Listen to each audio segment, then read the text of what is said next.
We'll buy your vehicle even if you don't trade. We have nearly 100 Ford Blue Advantage certified pre-owned models to choose from. Our Ford Gold certified or low mileage, gently used vehicles with great warranties.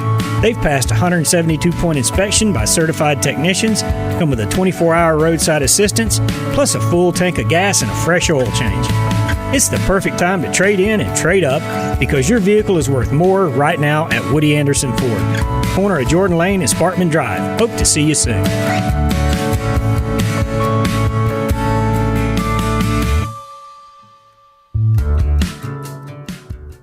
Sitting here with Ann Adams of Berkshire Hathaway Home Services, Rise Real Estate.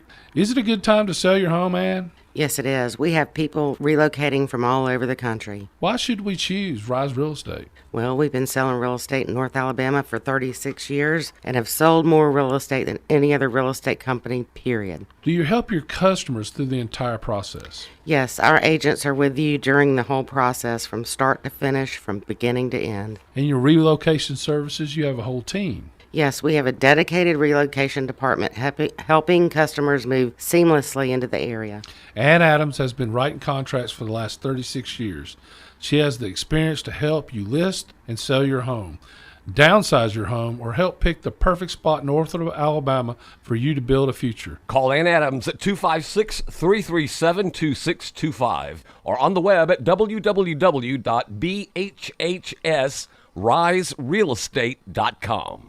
Tom Abraham here from my friend Brian Hamaker and his team at North Alabama Mortgage. Look, buying a home is the biggest purchase you will make in your life, and it can be a bit intimidating, so you want people that can help walk you through the mortgage process and get you the best deal possible. That's what North Alabama Mortgage does, and they do it in Alabama, Tennessee, and Florida, from first-time purchases to refis. Conventional, VA, FH, AlabamaMortgage.com. The following liner is courtesy of Frank Caliendo. Check out Frank online at frankcaliendo.com. You know, two things that I love are Brett Favre and The Drive with Wes Neighbors and Steve Moulton. And, you know, you got to listen to The Drive. And think about this for a second. If The Drive ever had Brett Favre on, I think the universe would collapse.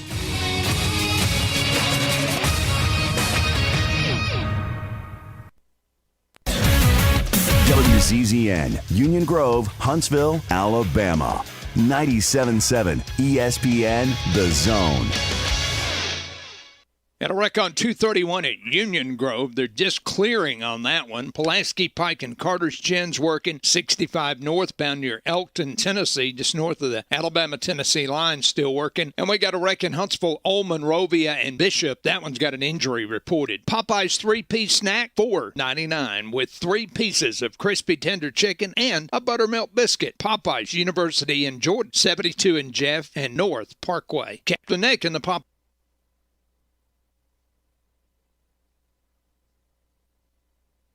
From the WZDX Pinpoint Weather Center, I'm meteorologist Emily Owen. For this Monday, expect scattered showers and thunderstorms, otherwise a cloudy sky. High temperature. From the WZDX Pinpoint Weather Center, I'm meteorologist Emily Owen. For this Monday, expect scattered showers and thunderstorms, otherwise a cloudy sky. High temperatures will top out in the mid-80s for the afternoon. And for your Monday night, expect a few isolated showers to persist, otherwise a mostly cloudy sky. Low temperatures will fall into the lower 70s. I'm meteorologist Emily Owen on your home for ESPN Radio 97.7 ESPN, The Zone. Chiefs quarterback Patrick Mahomes has the best odds to be the 2021 NFL passing leader at plus 325, with Cowboys quarterback Dak Prescott at plus 400 and Bucs QB Tom Brady at plus 600. I'm Trey Westerberg, 97.7 ESPN, The Zone. Log on. Bucs QB Tom Brady at plus 600. I'm Trey Westerberg, 97.7 ESPN, The Zone. Log on today, 97.7ESPN.com.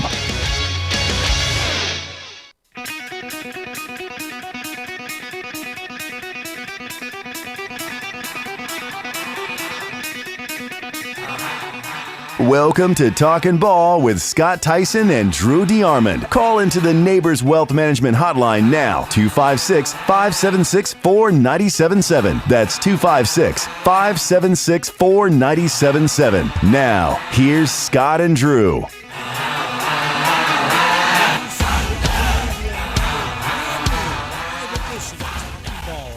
97.7 ESPN The Zone with Scott Tyson and Drew DeArmond, and we are live once again from Bill Penny Toyota, right along University Drive. The service department is where we call home when we are out here. And once again, the fine folks here at Bill Penny Toyota, the doors are open.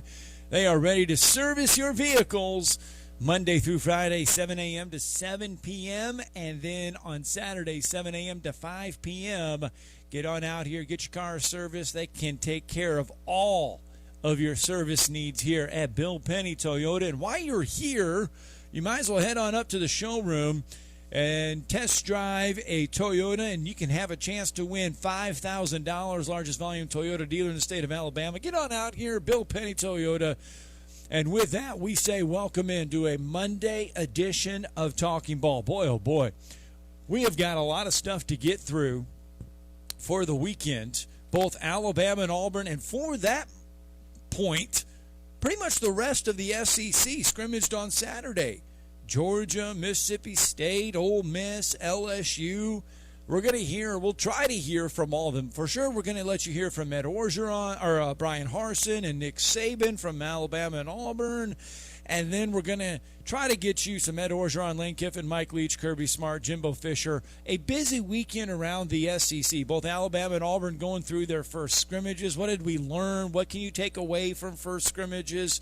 Obviously, for the most part, it was most of their second day in full pads because of the way the camp has to be structured now. No two-a-days, nothing like that anymore. So really, Saturday scrimmage was the second practice in full pads for most of these teams. So what did we take away? What did we learn from Saturday?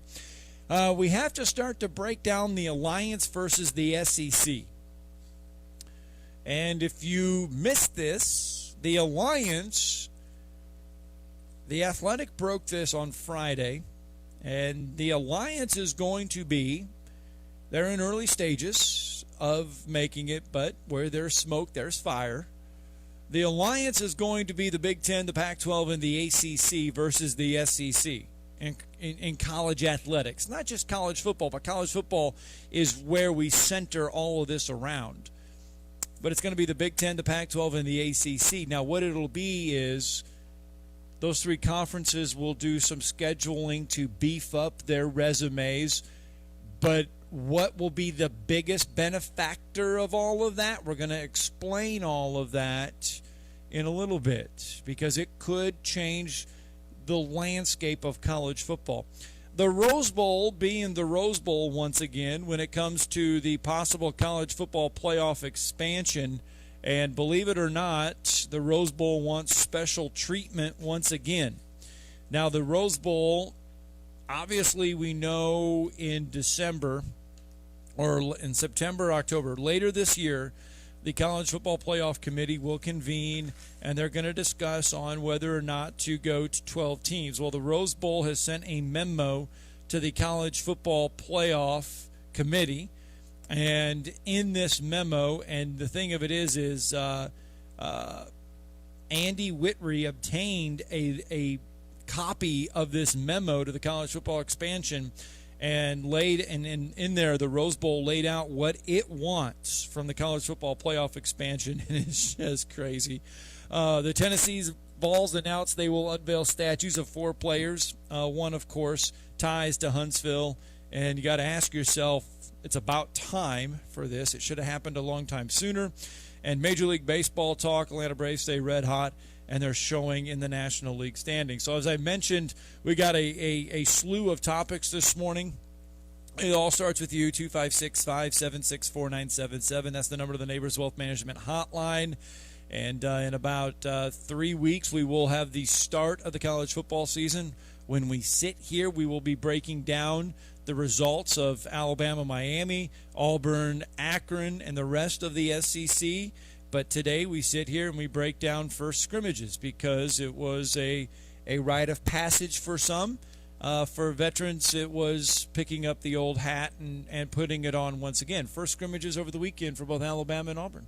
Yeah, first scrimmages, no question about it, for Brian Harsin, first in his Auburn career. It ended up being delayed by weather a little bit and lightning, but they wrapped it up around 9 o'clock. Sounded like Bo Nix was a little uneven in his debut, threw a couple of interceptions. And Finley was okay as well. Demetrius Davis, the true freshman, was the third QB. He's moved ahead of Grant Loy. Sounded like he made some plays, but let's all understand it was with the threes. It wasn't with the ones. And so, but Auburn's defense forced some turnovers. Sound like their secondary was ball hawking a little bit, and so I think their D-line kind of controlled some things, even with the loss of Tyrone Truesdale to the transfer portal. So it sounded like the offense was ahead of the defense, and they did a lot of ones versus ones too, which is didn't really happen a lot under Gus Malzahn, but it certainly is going to be a staple under Brian Harsin. So that's they wanted to go good against good and see what they had. And then Alabama, it's always the same deal with Nick Saban. I mean, it was mostly ones versus twos versus ones.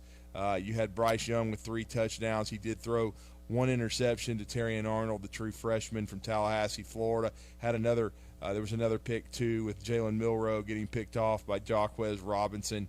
But otherwise, if you kind of did some digging with Alabama, the first defense did control things as well. And, of course, the big storyline was a couple of starting offensive linemen were held out. Chris Owens, the center, who returned for his 6th season of eligibility, an extra COVID year. He's entrenched as the starter there. And then Evan Neal held out for precautionary reasons at left tackle. So they had Kendall Randolph actually starting at left tackle from what I understand. And he ended up going out early with a sprained ankle. Doesn't look like it's serious, which is really good for Alabama. So Randolph's going to continue to compete for that right tackle spot. We'll see how long he ends up out and how limited he is, but I think they were being precautionary. Josh Jobe, same thing with a shoulder. He went out from what we understand, and but once again they just not taking any chances. There was a few dings and bruises like that. There was no LeBron Ray. He's not back yet completely. That wasn't surprising. And they did hold out a defensive player as well. Fedarian Mathis did not participate. He's going to be a starter and really the captain of the defensive line room, probably a defensive captain overall, but he didn't see action. But again, that was kind of the storylines there. You heard Brian Robinson did well. Jason McClellan, a couple of running backs we've talked about. And Paul Tyson threw a 60-yard touchdown to Tyu Jones-Bell. But Bryce Young was definitely the best QB on the field for Alabama, and that really just carries over, Scott, from everything we heard in the spring. And this is a chance, though, for the young guys. I mean, for the older guys, it's the same old hat. I mean, you're going out there basically shaking off the rust, trying to get your mind back to where it was last year. But for the young guys, this is that first time where really you're hitting at all expense. I mean, you don't do it in practice. I mean, we know the limitations now. You can't do all this. You can't do all of that. Scrimmages are where that happens. For a lot of the young guys, this is that first time getting that college hit, so to speak.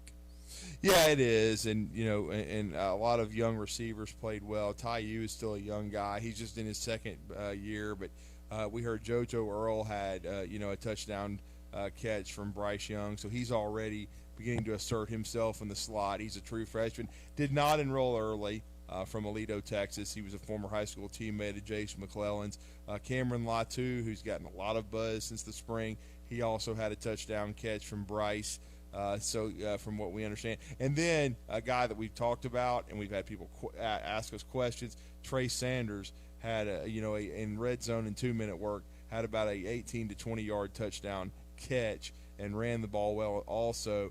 And it just shows the remarkable recovery he's had as he was a full participant in the scrimmage and is looking to win a job. It's a deep backfield, though, as you know, Scott, because, you got the Kamar Wheatons of the world who just joined the squad, who is still a very, very talented player as well. So Alabama's got a lot of running back depth. Roydale Williams, Jason McClellan, and then Brian Robinson, who came back for his COVID year. So it's a very, very deep running back room, and it seems as though a lot of those running backs played well.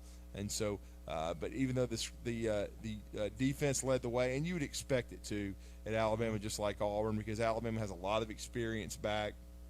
along that defensive front and the linebacker core. Will Anderson, we hear, was so dominant they had to basically take him out at times. There was a lot of sacks in the game, but not surprised by that because, A, Alabama has a really good pass rush and has a chance to. And then, B, when you have a lot of offensive linemen out and you got, second teamers moving up to first and third teamers moving up to second, there's going to be some continuity issues. But certainly it'll be interesting to see how many of those offensive linemen we just talked about are back out there on Saturday for scrimmage number 2. All right, here is Nick Saban on Bryce Young. No, I think Bryce did a good job today. I think we, have to play well around Bryce. At times today, I didn't think, maybe we did as good a job of that as we need to. It's all 11 guys. It's the offensive line, it's the receivers, it's all 11 guys, so that he'll have, more opportunities to make plays. But I think when he had opportunities today, he did a really good job. So, I was pleased with his performance. I'm sure if you ask him, he'll be the first one to say, he's looking forward to working to, try to improve and, improve the production overall in terms of our execution on offense, and that's what's going to make us better.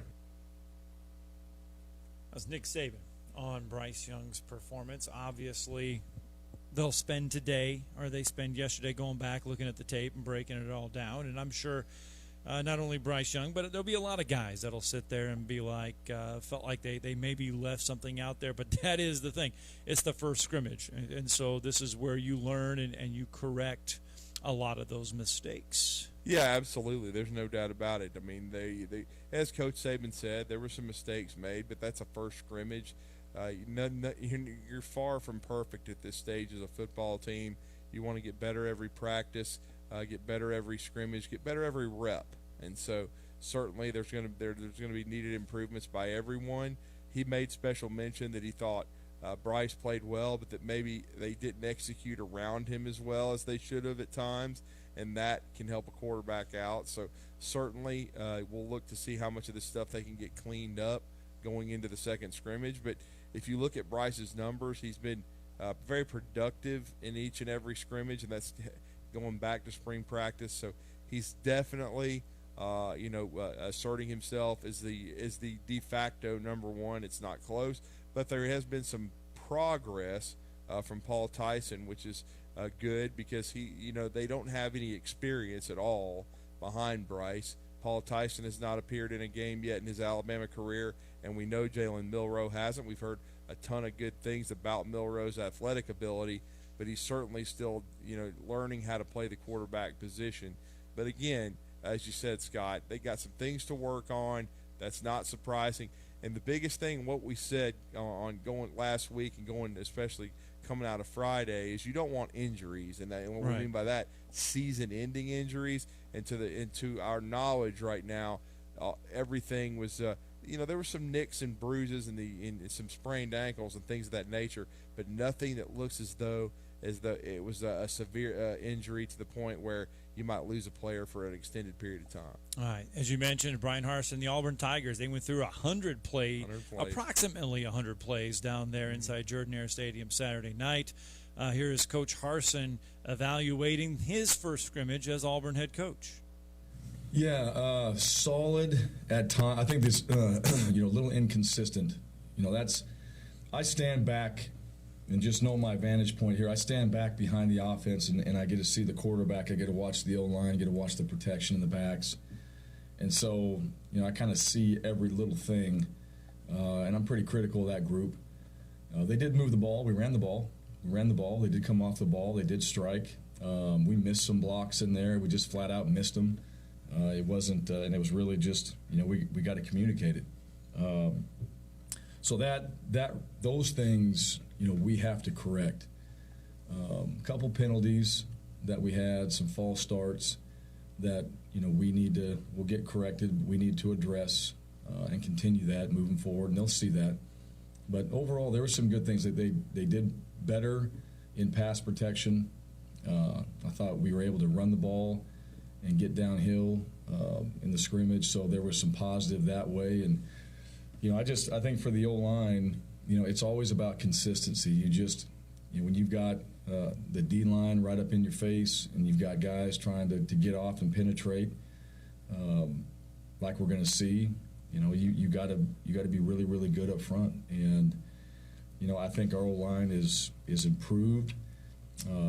Now as we move forward, it's got to be the consistency from those guys up front, that we have got to handle our assignments, and we've got to make sure that we're on the right people, and then just being physical.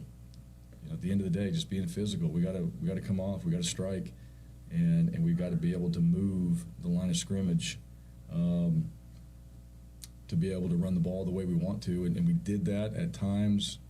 We want to be more consistent up front. So, well, Brian Harsin there, obviously a big difference between he and Gus Malzahn is really focusing on the physicality of that offensive line.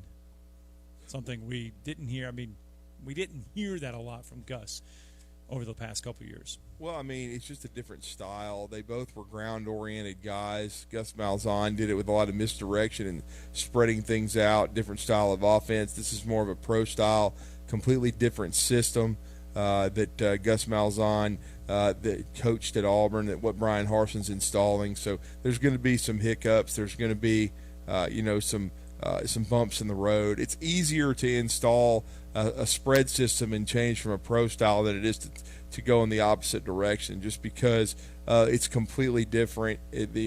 Some of these players were recruited specifically for Gus Malzahn's system, so it's going to be interesting to see the carryover and how much adjustment has to be made. No doubt about that. It's going to be very interesting to see.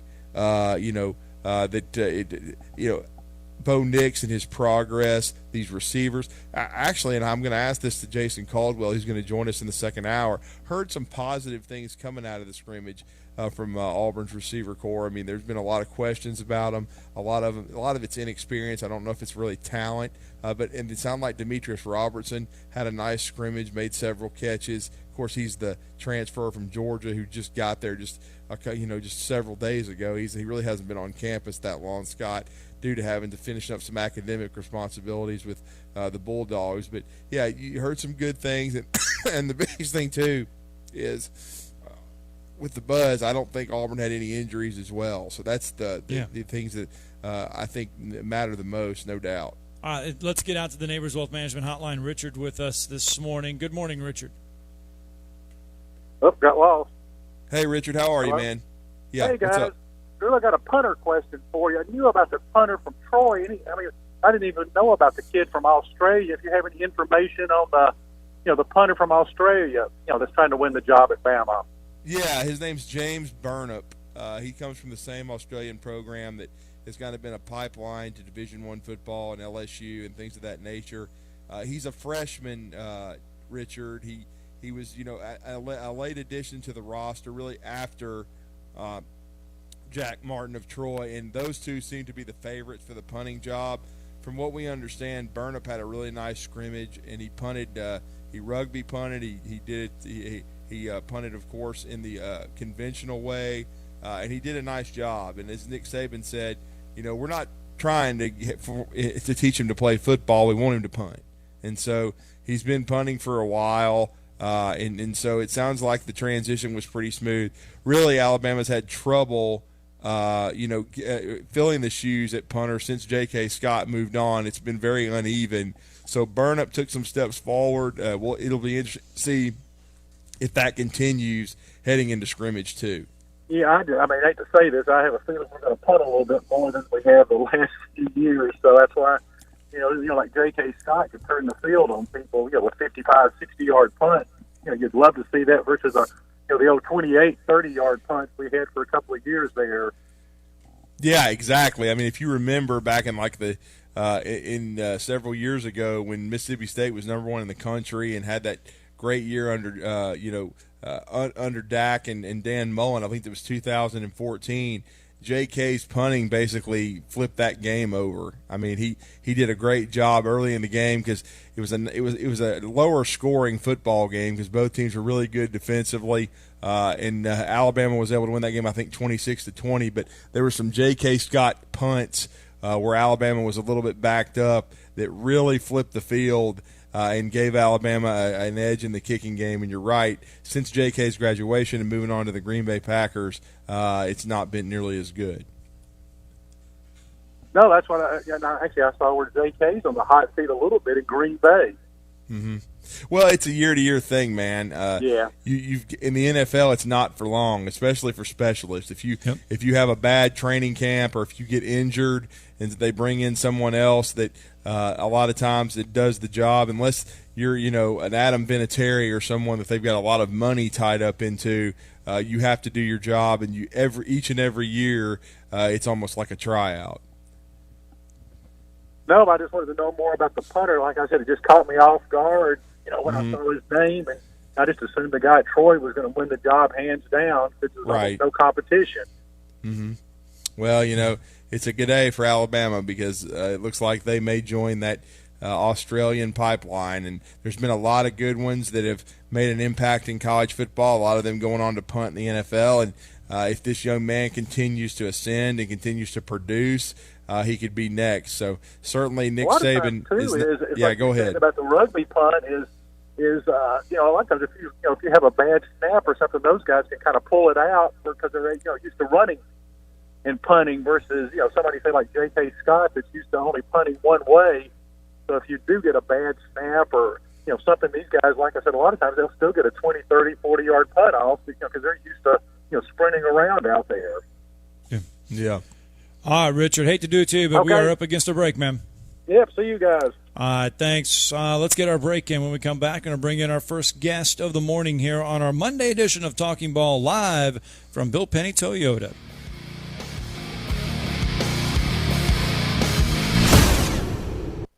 You're listening to Talkin Ball on 97.7 ESPN, The Zone.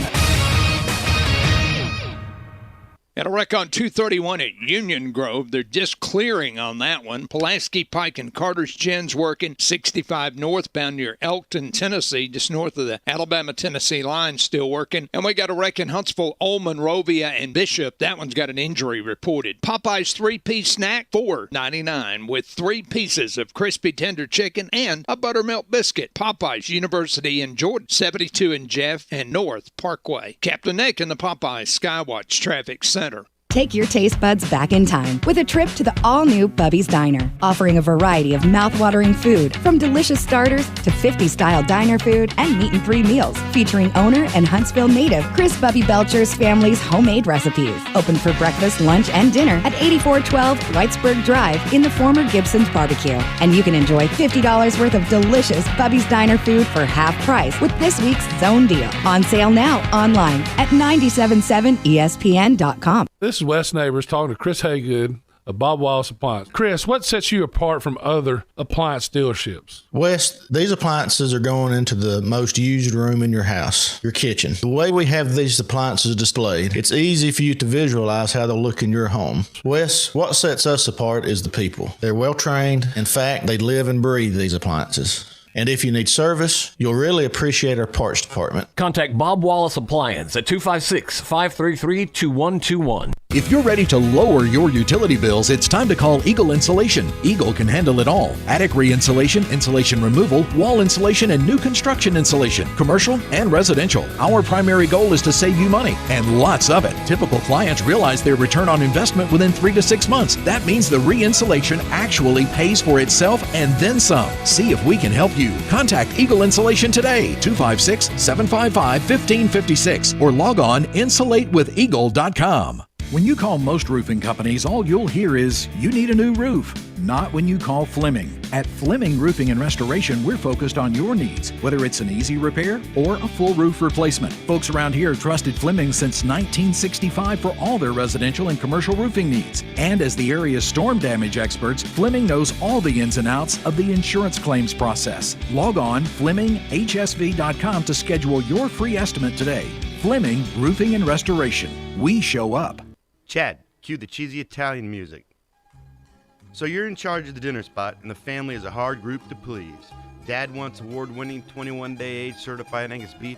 Mom craves authentic Italian food like great-grandma.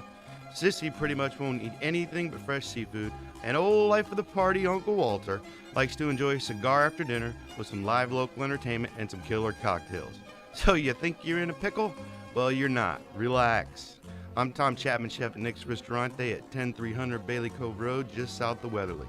We have all that and more. Our friendly and helpful staff is eager to help you Tuesday through Saturday, starting at 5. So, corral that crazy crew of yours and give us a call at 256-489-8280 or tell them to check us out at nicksristorante.com.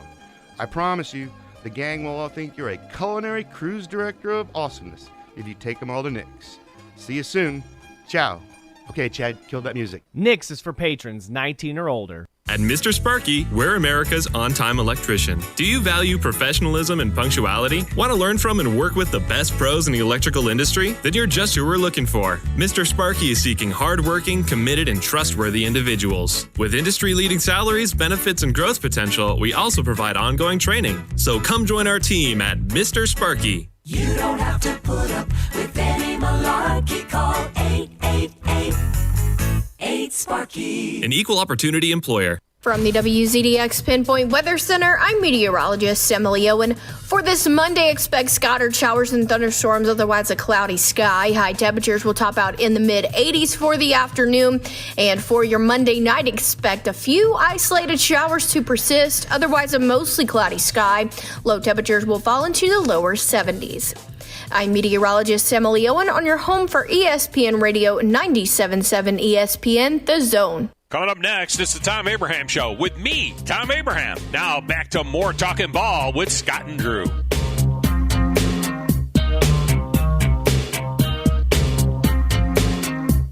Welcome back to Talkin Ball, 7:29 on a Monday morning with Scott Tyson and Drew DeArmond. We're live from Bill Penny Toyota, right along University Drive. Sitting out here in the service department, they can get your car serviced and take care of all your needs here at Bill Penny Toyota. There in that first segment, we broke a little bit down of Alabama and Auburn first scrimmages. Both of them going through their scrimmages. In fact, pretty much everyone in the SEC went through scrimmages on Saturday, and that includes Alabama and head coach Nick Saban inside Bryant-Denny Stadium. Yeah, no doubt about it. And we got our next guest is with us on the Neighbors Wealth Management Hotline. He's been with us before, but now he's got an expanded and new role. He's gone into our business. He's a official member of the media now. He's of course the recruiting coordinator for QB Country and still co-host with a good friend Luke Robinson of the Locked On Bama podcast.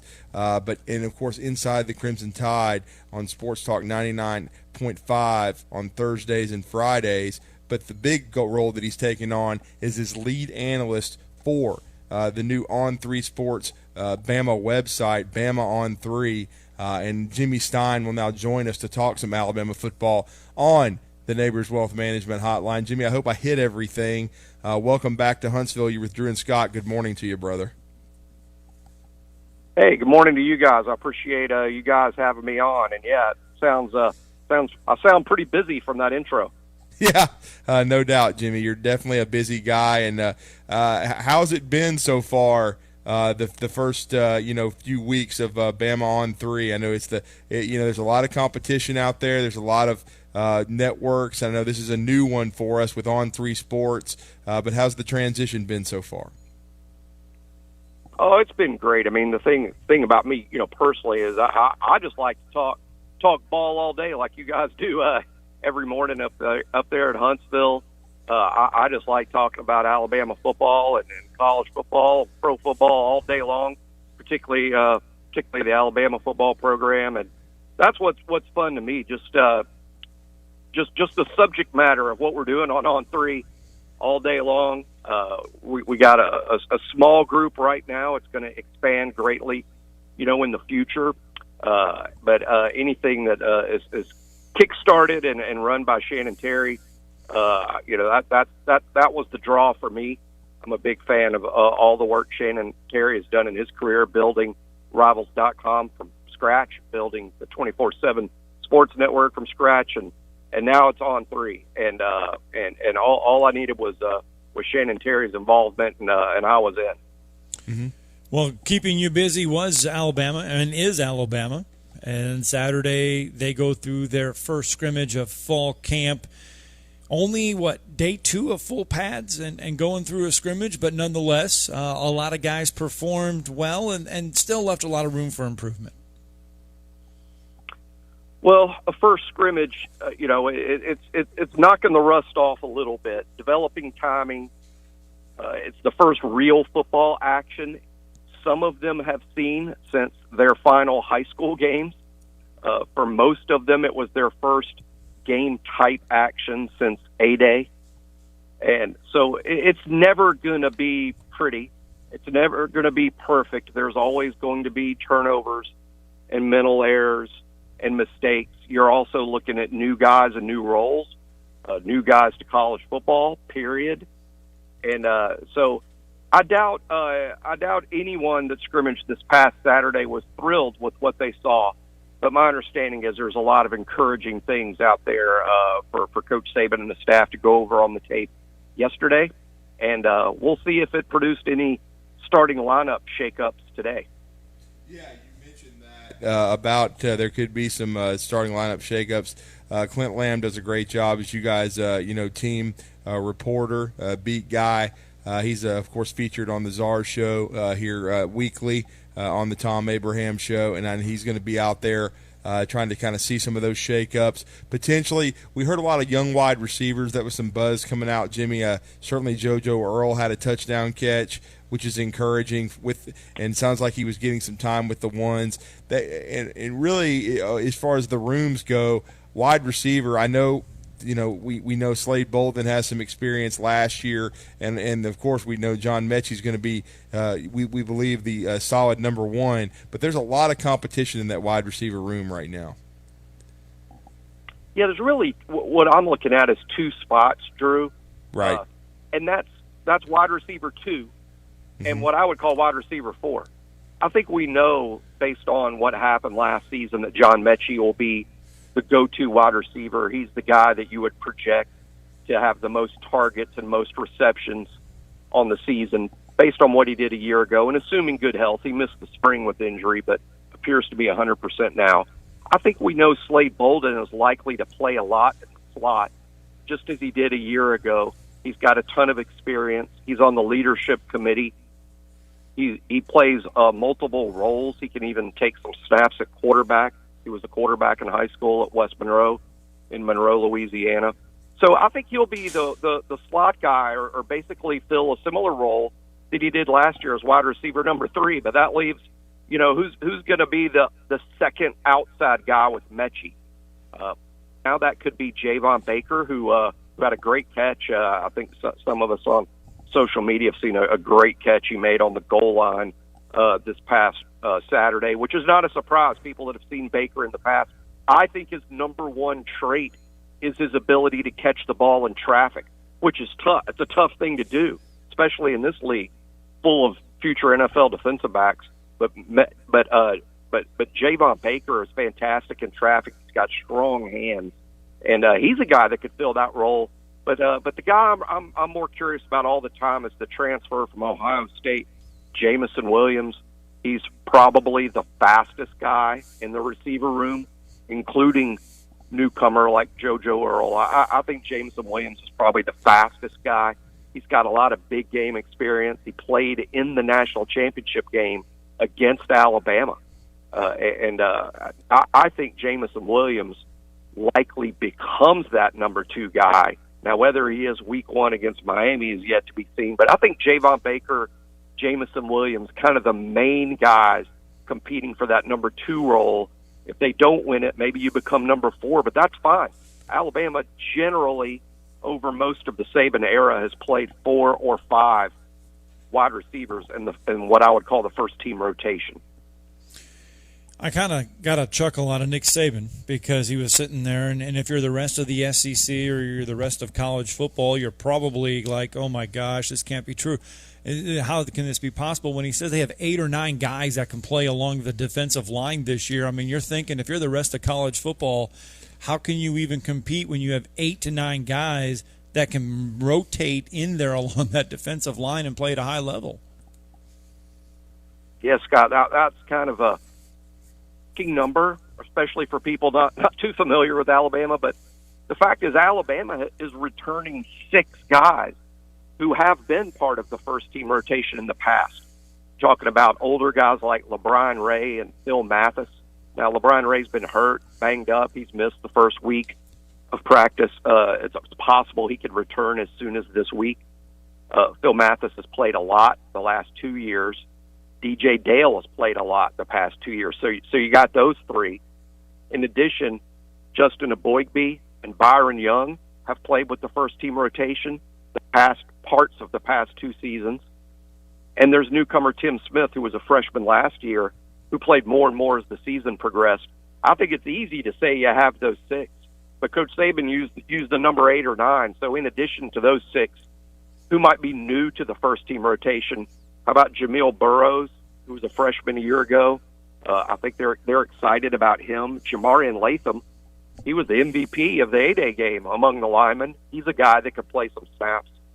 And then you have a newcomer from Michigan, Damon Payne, a true freshman they're very excited about, one of those 5 which Saban reels in every year. So, when you start looking at guys like that, yeah, that number can move up to 8 or 9. If you have more than 6 available to play in the first-team rotation, you're going to have a fresh group in the fourth quarter. That group may lack superstars, but if you're not going to have superstars, the next best thing is to have quality depth, and Alabama certainly seems to have that with that defensive line room. Well, Jimmy, I've been guilty of this because of J.C. Latham's pedigree, 5-star. We've seen a lot of 5-star offensive linemen make early impacts for Alabama. Of course, Cam Robinson, Jonah Williams, James Carpenter coming in from the junior college ranks. We've seen it happen time and again. Where they're able to be plug and played, so we kind of assume that sometimes. And then, of course, we saw a lot of Damian George in the spring. I really didn't give Kendall Randolph, I think, enough credit for competing, with that right tackle spot. From what we understand, he saw some time at left tackle in this scrimmage due to the fact that they held out Evan Neal, who's making the transition from the right to the left side. But that really, I guess, also shows the confidence the coaches have in Kendall, who's seen action at movement tight end, but also has played during his career a lot of different offensive line positions. But what do you get? What do you take from his injury? What are you hearing about that? How severe it is? And then 2, does he have a legitimate shot to win that right tackle slot in your mind? Right, there's all different types of ankle sprains. There's certainly the dreaded high ankle sprain. Mm-hmm. Sometimes an ankle sprain is literally a torn ankle ligament. I don't believe Kendall's ankle is that significant. I would expect to see him actually at least by the end of this week, if not even earlier, in terms of returning even on a limited basis. He's going to know he doesn't need to be out too long with a 5-star talent like J.C. Latham ready to job. Like you, Drew, all during the off season, I think it was very tempting to project J.C. Latham, to be the starting right tackle, or even redshirt freshman Damian George, who's just this massive, maybe the second biggest guy on the whole roster. Damian George, just this huge Coke machine with feet that they signed out of Houston, and they've been impressed with him. But in the end, offensive line, a little different position than some of the other spots. Maybe playing experience is more important on the offensive line than the other spots. And Kendall Randolph is extremely experienced. He's an athletic offensive lineman. This is the younger brother of former Alabama basketball star Levi Randolph. So he's got some athleticism and that big body. But Kendall Randolph has played a lot of snaps with the first team at tight end in his career as an extra blocking body in short yardage situations. I think that experience is serving him well. And let's remember, not only is Kendall Randolph a starter this past weekend, even moving to the critical left tackle spot, Kendall Randolph was the starter the first practice of spring, and was then the first team right tackle all 15 practices, including A-Day. So Kendall Randolph has really held on to that spot and has not shown he wants to give it up easily. But I think we all know, follow recruiting, the kind of upside that J.C. Latham has. So it's going to be really difficult, I think, for Kendall to hold J.C. off all season long. I would just say Kendall's the starter for now, but his margin for error isn't great. Well, obviously there'll be improvement from scrimmage 1 to scrimmage 2. Jimmy, where do you think we're going to see the most improvement going into the second scrimmage? I think offensively, Scott, and by that I mean, look, the defense returned a ton of experience. We went over the defensive line, linebacker situations very similar, defensive back basically returning 5 of your top 6 guys from a year ago. So the defense is really experienced. I think you would expect scrimmage number 1 for the defense to have a good day, and they apparently did. Coach Saban's very first remark in the press conference was that he was impressed by the hitting. So I think I would look for the offense to have a better day on scrimmage number 2, just simply because they're the group that was really getting their feet wet, getting their first real game experience together. There's a lot of new on that offense with a new offensive coordinator and Bill O'Brien, a new quarterback and Bryce Young, a new starting running back and Brian Robinson, a lot of new guys on that offensive line. So I think the offense is who takes a big step forward in scrimmage number 2. Question about that, and we're going to last few minutes with Jimmy Stein, analyst for Bama on 3, part of on3sports.com, in one of the fastest growing networks in the media business now, the third such foray for Shannon Terry, who, as you already heard Jimmy say, built Rivals.com and of course 24/7 Sports. Jimmy, as far as buzz we heard, defensively, it sounds like the first team controlled the scrimmage. That's usually the case with a really good football team, even though I will say with the offensive skill Alabama's had the last few years, that wasn't necessarily always the case when the scrimmages came to pass.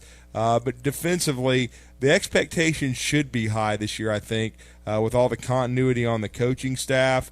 Pete Golding back. He's been with the program since 2018. What did you hear coming out of the scrimmage defensively, and what excites you most about this group? I think just the overall experience. Pete Golding, who has been the defensive coordinator now entering his third season as the defensive coordinator. So far, knock on wood for Alabama fans, so far it's been a pretty healthy group. All the projected starters you would project to start appear to be healthy. What's amazing is Alabama's forced to play so much depth the past 2 seasons due to injuries has created this great depth situation for this season. There are guys that you would say are second-team guys that aren't out there on the first snaps who have played a lot in the games. I mean, just at the linebacker crew, there's a good chance that Shane Lee and Jalen Moody might be off the bench. And these are guys with significant playing experience in the games, to say nothing of the defensive line group we went over, where you have more than 6 guys, but a total of 6 who have already been in the first-team rotation. And then even a defensive back, a second-team guy could be a guy like Daniel Wright, who started most of the games last season at safety. As of right now, he's coming off the bench. So Alabama's experience on defense is outstanding. And Pete Golding, with such an experienced group and a healthy group, this is the best situation Golding has entered a season. So I think the expectation level, it's fair to raise it, really high. I mean, this is a talented group, but it's big on experience and healthy for now. So I think it's fair for Alabama fans to expect or to want to see Alabama have maybe the best defense in the SEC, certainly one of the top 2. Yeah, and then it's so far it's a good A at punter. That's right. Alabama's recruiting efforts are global. Their second player from Australia, not even their first. That would have been Jesse Williams a few years back, but very true. Alabama has another Australian this time. He's punting. He's doing well. James Burnup. He's actually a redshirt freshman because time in prep school / junior college, kind of older. Okay. He's not an 18-year-old freshman, but James Burnup is punting well. He's really competing with Jack Martin, a transfer from Troy, who was actually one of the top 15 or 20 punters in all of college football a year ago. If this kid from Australia is beating out Jack Martin. Alabama truly does have something special at punter. Well, they really do. Well, Jimmy, thanks for the time and the analysis. Let everybody know how to connect with you on Twitter. And, of course, I know you guys are, as you said, building your numbers with Bama on 3. That's right. Yeah, you just find me at QB_country, all small letters, and my work on the On 3 Sports Bama site. You can join. The whole first year is only $10. As we're building out the site. It's under construction. It's going to be under construction all year long.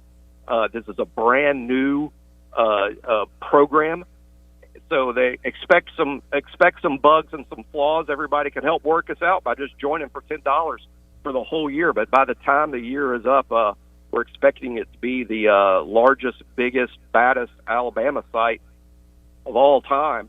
And of course, there'll be several other team sites, some that exist now and some that are being procured as we speak. But On 3 Sports is going to be a monster. I'm really proud to be a part of it. Well, Jimmy, we Thanks, appreciate Jimmy. the time, man. Thanks, Scott. Thanks, Drew. All right, let's get our break in. When we come back, we'll wrap up hour number 1.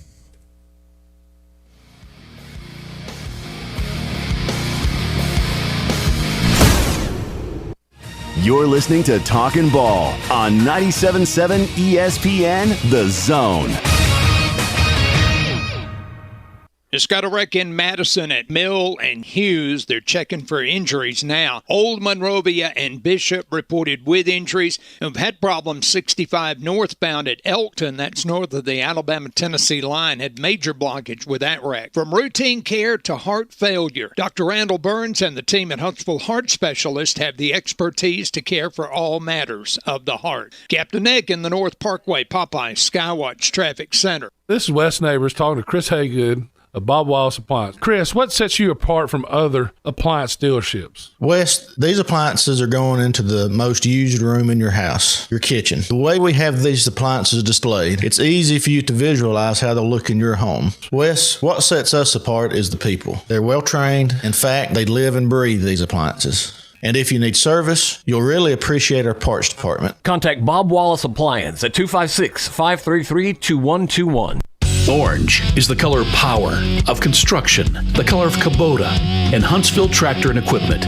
Those who need to get things done trust Kubota's mini excavators, compact track loaders, and the best keeps getting better with the all-new mini compact loader from one of the top dealers in the country. More than 50 years of family service, every part in the book, and folks who know what to do with them. You'll be seeing orange with Huntsville Tractor and Equipment. Come on, let's go to work. Ahoy! Ahoy! Yoo-hoo! Ahoy! Ahoy!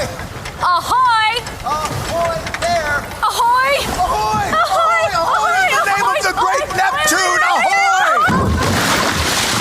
The tides can turn quick on the water. Progressive's boat insurance has you covered with basic plans starting at $100 a year. Quote today at Progressive.com. Progressive Casualty Insurance Company and Affiliates. Annual premium for a basic liability policy not available in all states. Prices vary based on how you...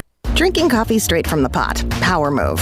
Wearing a bathrobe to work. Power move. Switching to super fast, extra reliable internet from WOW. Power move. Switch and save with WOW Internet for just $19.99 a month. It's switching season, so make a move with our best deal of the year. Get the speed you need starting with Internet 100 for just $19.99 a month. Plus, ask how to get $200 on us. Sign up at wowway.com today. Wow. Limited to new customers with autopay and paperless billing. Offer subject to change. Restrictions and terms apply. Maybe the air doesn't blow like it should, or it's needing new tires, or you're just ready for something newer. It's time to move up, time to trade up.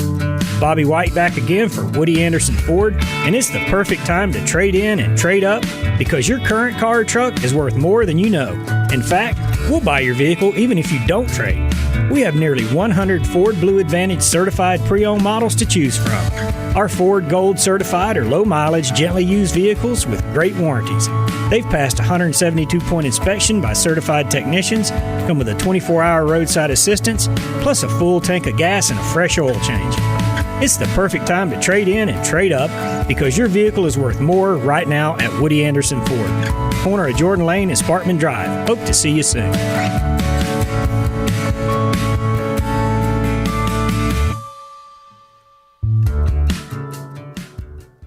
This segment of Talkin Ball is brought to you by University Kia, the #1 volume Kia dealer in the state of Alabama. Located online at universitykia.com. 7:52 on a Monday morning. Welcome back to Talkin Ball 97.7 ESPN The Zone. Scott Tyson and Drew DeArmond getting ready to wrap up hour number 1 as we come to you live from Bill Penny Toyota, right along the service department, right along here on University Drive, Monday through Friday, 7 a.m. to 7 p.m. And then on Saturday, they are open 7 a.m. to 5 p.m., 256-837-1111. That is where you can call and get your car service, get anything that you needed taken care of. Bill Penny Toyota. Don't forget, head on out to the showroom. Register to win $5,000 test drive. Ask a salesperson for details. All that and more here at Bill Penny Toyota. Also want to take a second and don't forget to head to wzzn.halfoffdeal.com or 977espn.com. Click on Zone Deals. You can still get $50 worth of food for $25 to Metro Diner, both in Huntsville and Madison.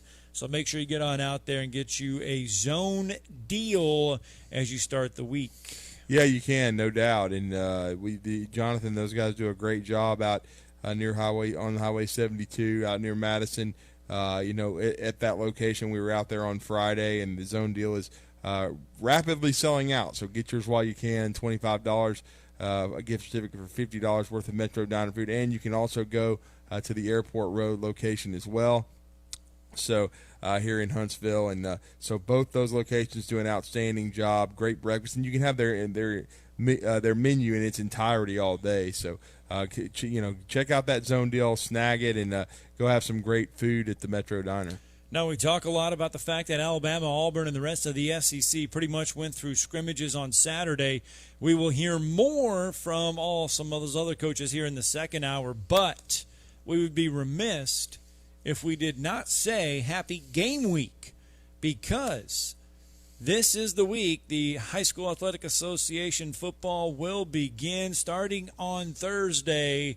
The season gets underway. Plenty of games going on Thursday throughout North Alabama. And then on Friday, you have your first full Friday slate of games. And don't forget, 97.7 ESPN The Zone will be your home for high school football once again, this time in a big way. We will have Madison Academy games right here on 97.7 ESPN The Zone. And then make sure you download the app, because you'll be able to hear Huntsville High football all season long on Zone 2. So you got to download the 97.7 ESPN The Zone app so you can listen to not one but two games on a Friday night. It's simple. You download the app, Drew. You can listen to the Mustangs and Bob Gotze, or you can flip the switch, just touch Zone 2 right there on the app, and you can listen to Huntsville High football on a Friday night as well. So you got two games for the price of, nothing, because it doesn't cost anything. So you got two games you can listen to on a Friday night, but it is high school football season. It's here. Yeah, it is. We're excited about it. We're going to have the high school football scoreboard show for you once again. I'm excited to be the color analyst this year for Huntsville High, my alma mater, the Crimson Panthers. I've done it in years past, but we look forward to adding them to our lineup this year, as you said, on Zone 2, our second stream. So they got a tough opener. They're headed to Spain Park in Birmingham to play against one of the 7A Region 3 schools. We always kind of call that the region of death. So, but Huntsville's got a lot of good young talent in their program. I know Coach Mark Fleetwood's really excited about it. We had him on recently as we previewed all the city football programs. We're going to continue some of those previews this week of area teams, giving these coaches a chance to talk about their season openers and talk about their football program. Want to give a shout-out to James Clemens. We'd certainly love to talk to Chad McGehee, their new head football coach. I know when he first took the job, he was part of the Tom Abraham show. They went on, had a jamboree this past weekend and played very well against Oxford, who's kind of retooling under Sam Adams, who has come over from Hillcrest, Tuscaloosa, after Keith Etheridge left there to go to Auburn High School. But the score I saw, I believe, was 26-7 Jets. So they've got a new coaching staff over there. So still some success, though, rolling on. And I think James Clemens is ranked 9th in the preseason poll. So congrats to Coach McGehee and his staff for winning their jamboree. And they'll be taking the field and starting for real this coming Friday night. So we're excited once again. High school football gets underway on Thursday night. There'll be action. I know the Grissom Tigers are traveling to Coleman. I know that is one of the games that is being played on Thursday. Haven't had a chance to sit down and look at the whole entire lineup for the week, but I know we have the Champions Challenge going on down there in Montgomery. Guntersville will be a part of that. Against Roanoke, Hanley, and then Bob Jones and Kelvis White will be a part, playing against a familiar name, coaching the Dothan High School 7A program, and that's Smitty Grider, who spent a year at Hazel Green a couple of years ago. So Smitty also was at Park Crossing at one time in Montgomery. So Smitty Grider and Dothan will be taking on Kelvis White and the Bob Jones Patriots. All right, we are just about ready to wrap up hour number 1 here on Talkin Ball on our Monday edition, live from Bill Penny Toyota. When we come back, we're going to kick off hour number 2. We have to talk about the Alliance. Pac-10 or the Pac-12, Big Ten and ACC versus the SEC. We got to talk scrimmages around the SEC. We got to talk Major League Baseball. We got a lot of stuff to get to in hour number 2. Live from Bill Penny when we return.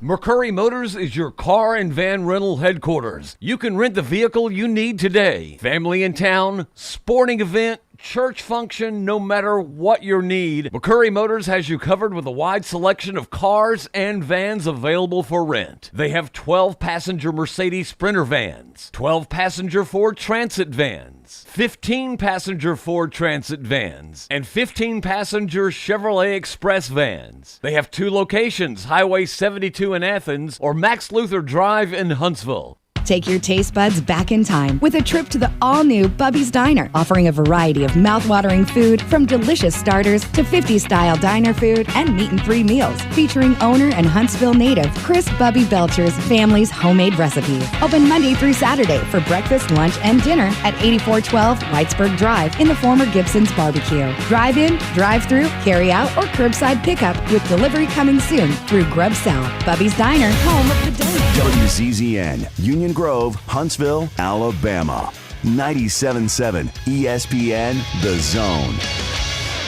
Sounds like that wreck at Mill and Hughes in Madison's going to turn out to be a no injury, but they got a problem with the traffic signal at that intersection. Old Monrovia and Bishop may still be working, had injuries in that one. And 65 northbound at Elkton had major problems from a wreck up there on the interstate. That one could still be a headache for northbound traffic. Popeye's 3-piece snack, $4.99 with 3 pieces of the crispy tender chicken and a buttermilk biscuit at Popeye's University and Jordan, 72 and Jeff and North Parkway. Captain Nick in the Popeye Skywatch Traffic Center. From the WZDX Pinpoint Weather Center, I'm meteorologist Emily Owen. For this Monday, expect scattered showers and thunderstorms, otherwise a cloudy sky. High temperatures will top out in the mid-80s for the afternoon.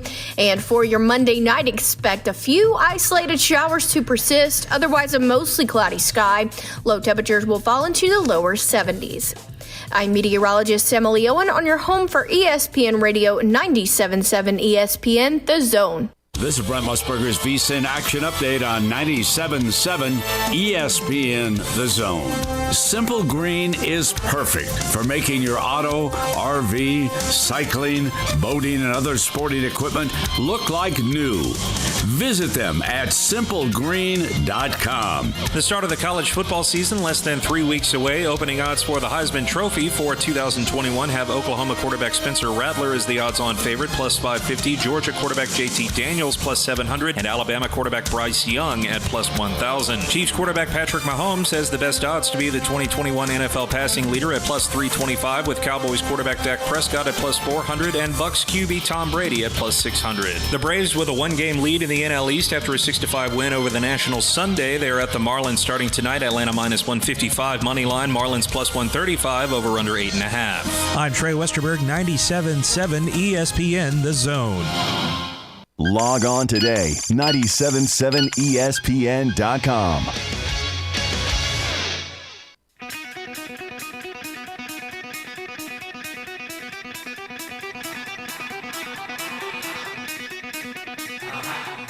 Welcome to Talkin Ball with Scott Tyson and Drew DeArmond. Call into the Neighbors Wealth Management Hotline now, 256-576-4977. That's 256-576-4977. Now, here's Scott and Drew. And with that, we say welcome into hour number 2 of Talking Ball on 97.7 ESPN The Zone. We're live from Bill Penny Toyota along the service department where you can get your car serviced Monday through Friday, 7 a.m. to 7 p.m. And then on Saturday, they're open from 7 a.m. to 5 p.m. Bill Penny Toyota service department located right along University Drive. And as we ended our show last week, the Athletics' Max Olson has been all over this story, and they were the first ones to report it. And it's kind of interesting because we're wanting to know where the rest of the college football world is going to go now that Texas and Oklahoma are part of the SEC. How are they going to combat this, or what are they going to do? Because it's almost like a chess game. When one player makes a big move, the other one tries to strategize and make their next move. Well, it looks like the ACC, Big Ten, and the Pac-12. Noticed we didn't say the Big 12. The ACC, Big Ten, and Pac-12 are engaging in high-level discussions about an alliance. They're calling it the alliance. It would focus on scheduling alliance, but also meeting in the middle on certain subjects. So that if the SEC decides that they want to do this and the rest of the alliance doesn't like it, they can vote against it. Or they can have all the power and basically vote certain things and trump the SEC, so to speak. So the alliance, it looks like it's going to be forming between the ACC, Big Ten, and Pac-12. And they still suck. So they won't match up with the SEC. They can bloviate, pontificate, try to control things. They're not going to. Right. I mean, first of all, when you got Kevin Warren leading your league, you're already in the toilet. And that's in the Big Ten because he doesn't know what the hell he's doing. And so the ACC is going through a lot of transition. It's Clemson and the Clowns. Everybody knows that. They're not very good right now. They need Florida State, Mike Norvell to get better. They need Manny they need Manny Diaz and the Canes to get better as well.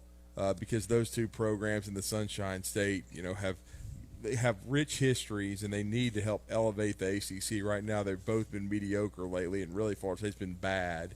So right now their league's not very good. And then you look with the Pac-12. I mean, give me a break. They can't even get in the playoff anyway. And their leadership's been so poor that they've made a change at commissioner. Right. So I'm sure that they're going to try to.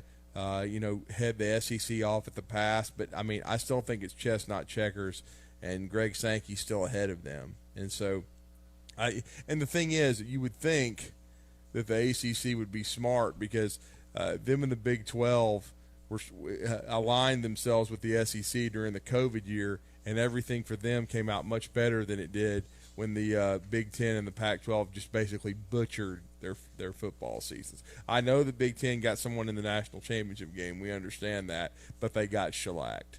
And it wouldn't have mattered if they had everybody healthy and didn't have COVID. They'd have gotten shellacked. So, I mean, because they were not as good as Alabama. So, but again, it's just you knew that there would be some kind of counterpunch going on after the SEC added Oklahoma and Texas. And this shouldn't surprise anyone. What does it do, though, you think, as far as voting powers go? And will the ACC, Big Ten, and Pac-12 vote unanimously together on everything? Well, look, as far as like the college football playoff expansion or certain things among college football. They're cutting off their nose to spite their face if they're going to delay the college football playoff because none of them, without Clemson, the ACC doesn't even have anyone there. Right. Nowhere close. The Pac-12 is the worst Power 5 league in football, okay? They don't have anyone either. And so, and the thing is, and with the Big 12 losing Oklahoma and Texas, what more needs to be said? So I mean, and the Big 12 is not even involved in this. But that's the big thing right there. The Big 12 is not involved in this alliance. And then you look at the Big 10 right now. They got Ohio State, and that's fine. And then you look at the Pac-12. They don't have anyone. So if you want to try to vote things down, if you want to delay the college football playoff, the SEC's fine with that. Right. Because right now they're still the most powerful league. And if you add Texas and Oklahoma, hell, I'm not sure I disagree with Brandon Marcello. I think I agree with him. Brandon Marcello said in a tweet over the weekend that the other three conferences can trump whatever the SEC wants in the current system. We get our first taste with the college football playoff vote in September. Then the NCAA's reform via constitutional convention, which he says huge. Well, yeah, it could be, but what I'm saying is I'm talking about the play on the field. The SEC could still get 3 of the top 4 when you add these other teams to the league. So you could moan and groan and all that because they won't have any kind of influence over the committee in voting. You have to go out there and actually prove it on the field. Well, so they'll have a say though as far as the expansion of the playoffs go or any other rules along college football. That's what I talk about cutting off your nose to spite your face, because if you expand it to 12, then maybe you morons actually have a chance to have a seat at the table. You'll still get your tails whipped, but maybe you'll have a chance to, actually be in it and at least take a part in some of the money that's going to be coming into the college football playoff. But if you're just doing it kind of to be obstinate and be like, okay, we're going to delay everything, well, that's fine. Your league's still not going to match up with the SEC. The SEC's still going to make more money than you. They're still going to get more exposure than you are. So again, you can try to do that, but what you need to be trying to do is expand your own conferences and basically get your own brand out there, enhance your league instead of acting like a bunch of kids and we're gonna take our ball and go home. Us three are gonna align ourselves. Blah blah blah. Give me a break, clowns. Because guess what? If you don't play against the SEC, you don't even have a chance to measure yourself against the SEC, and then you're basically admitting that the SEC is better than you.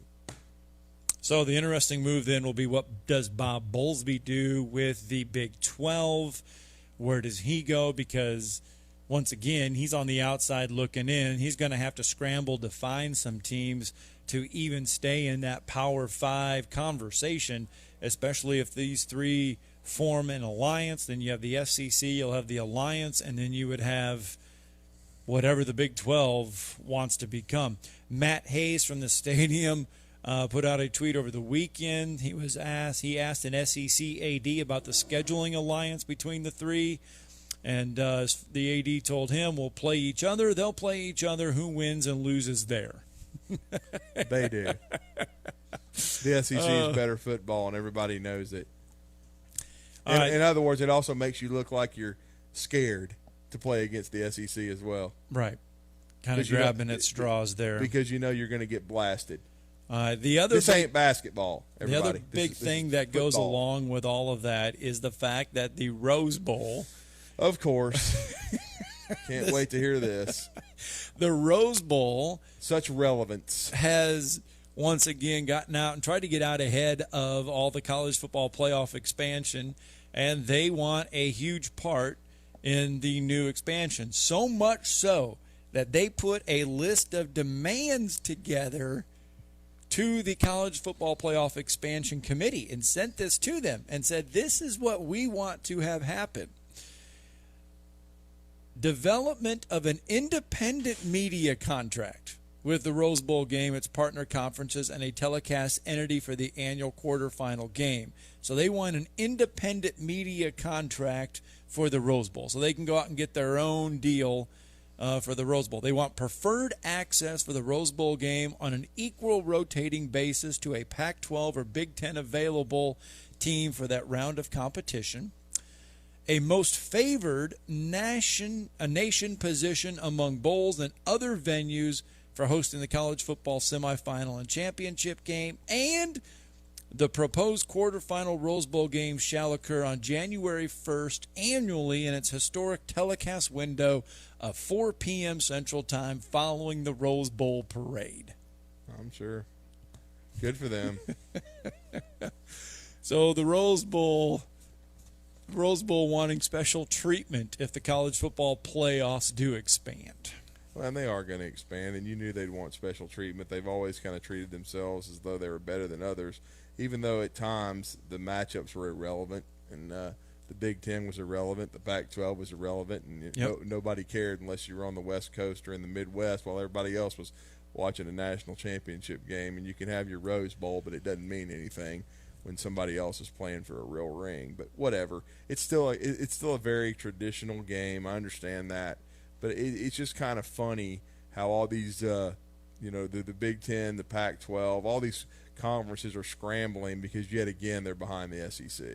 And they're run by morons. But that's just another story for another day. Over the weekend, we did learn from Georgia and head coach Kirby Smart that Eric Gilbert is currently not with the Georgia Bulldog program. In Kirby's words, he's dealing with some personal issues. We love him. Our thoughts and prayers are with him now, and we hope to get him back soon. Shocker. I mean, he's already had all kinds of issues at LSU and left that program. He committed to Florida. Then he decided not to go there. Then he comes back home to his native state. He's from Marietta, goes to Georgia. Now he's having issues.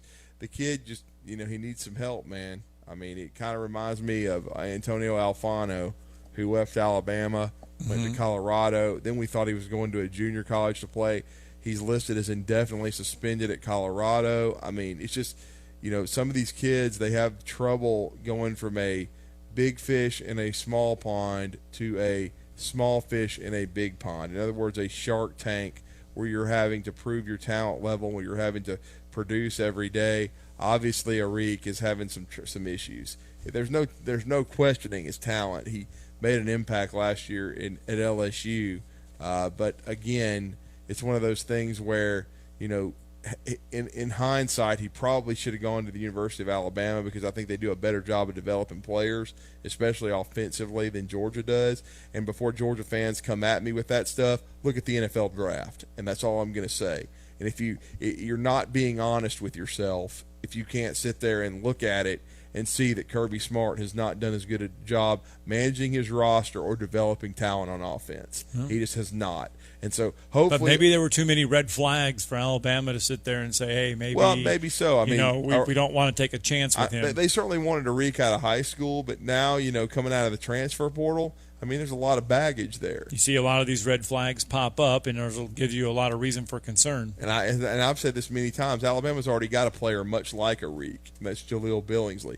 Now, he's had his own maturity issues that Alabama's had to try to deal with, and he's trying to work his way back up the depth chart. But he's a very talented player. And I guess basically what I'm saying is Alabama, their program is to the point where they don't need someone like Arik Gilbert. Obviously, Georgia felt like they did need him, that he was a very talented player, and he is. And he could make a big impact at UGA, but you have to take care of the off-the-field stuff first. And so he's having to do that. There was questions about his academic eligibility. Obviously, I think they've worked through that. So you hope the young man can can put it together, because he could be a big-time impact player for Georgia, but we'll just have to see going forward what happens. All right, Kirby Smart talking about their scrimmage this weekend and talking about JT Daniels not playing with a full deck. Well, I'll have to watch it to really see that. He's not playing with a full deck, if you follow what I'm saying. He doesn't have all the weapons out there. Fitz was actually out too, so Fitz has got a foot sprain, and so we didn't have all the arsenal there. And JT understands that. He understands that we're going through the process of making good decisions, and I'm really pleased with where JT is and his leadership in commanding the offense. But I think he'd admit that he could have better today than we had today, and he knows that. And that's not all on him. That's on everybody, including me, offensive staff, and all the guys to keep improving. And that's why we do this. We do this to find out where we are, and then we'll move from there. Obviously, he's talking about the wide receiver position there at Georgia, a little banged up with that first scrimmage. Yeah, I mean, and I think everybody's going through the nicks and bruises. We talked about Alabama having some, and Auburn had some injuries, before it, during spring practice, and it didn't seem like they had a lot coming out of the scrimmage this past Saturday night. We'll ask Jason Caldwell about that, but that he's going to join us in a few minutes from Auburn 24/7. But certainly, I think everybody around the country is having to kind of manage that, and even like Alabama did, holding out some starters during scrimmages, and the guys that might be a little banged up or that are crucial to your success and have already proven themselves. And it gives guys like a Kendall Randolph a chance to continue to try to win a job, or a J.C. Latham, or a young player, like John Marion Latham on the defensive line. You heard Jimmy Stein from On3 Sports talking about him. So it just gives younger players a chance to make their bones and impress the coaches. All right, Mississippi State also going through some scrimmages over the weekend. Here's head coach Mike Leach. I thought it was productive. I thought it was aggressive. I thought it was competitive the whole time. Both sides have plenty to be pissed about, so that typically means you had a pretty good scrimmage. I think that I would have liked to see us finish on the goal line a couple of those times. I thought, though, but we got off the hook. Defense let us off the hook a couple times on some 3rd and long. So I still think, we're not as consistent as we want to be. But we do have an explosive quality with the sacks and some of the explosive plays. So that's Mississippi State head coach Mike Leach. The Bulldogs going through a scrimmage over the weekend. We mentioned a lot of teams in the SEC going through scrimmages, and you can count Ole Miss as another one of those teams. I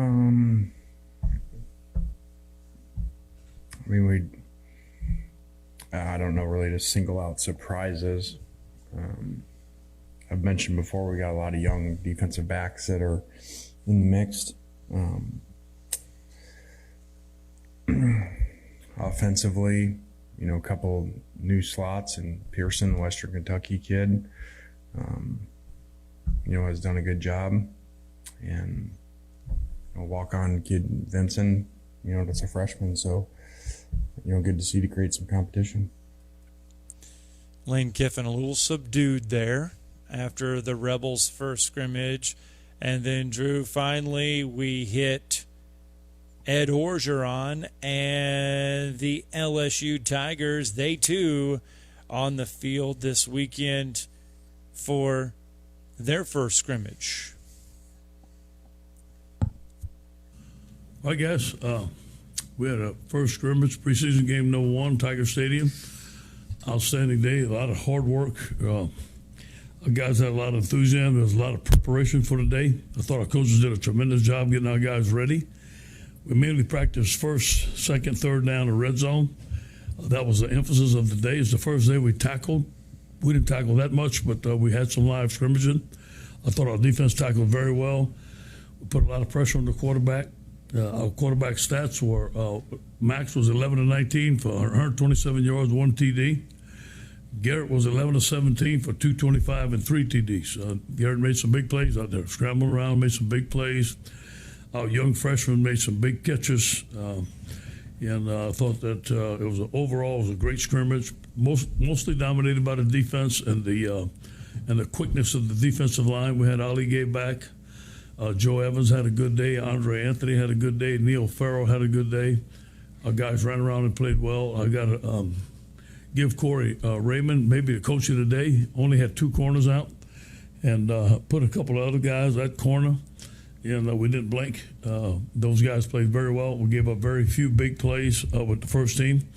I thought overall it was a great scrimmage. We got a lot of things to do. We still got a week left.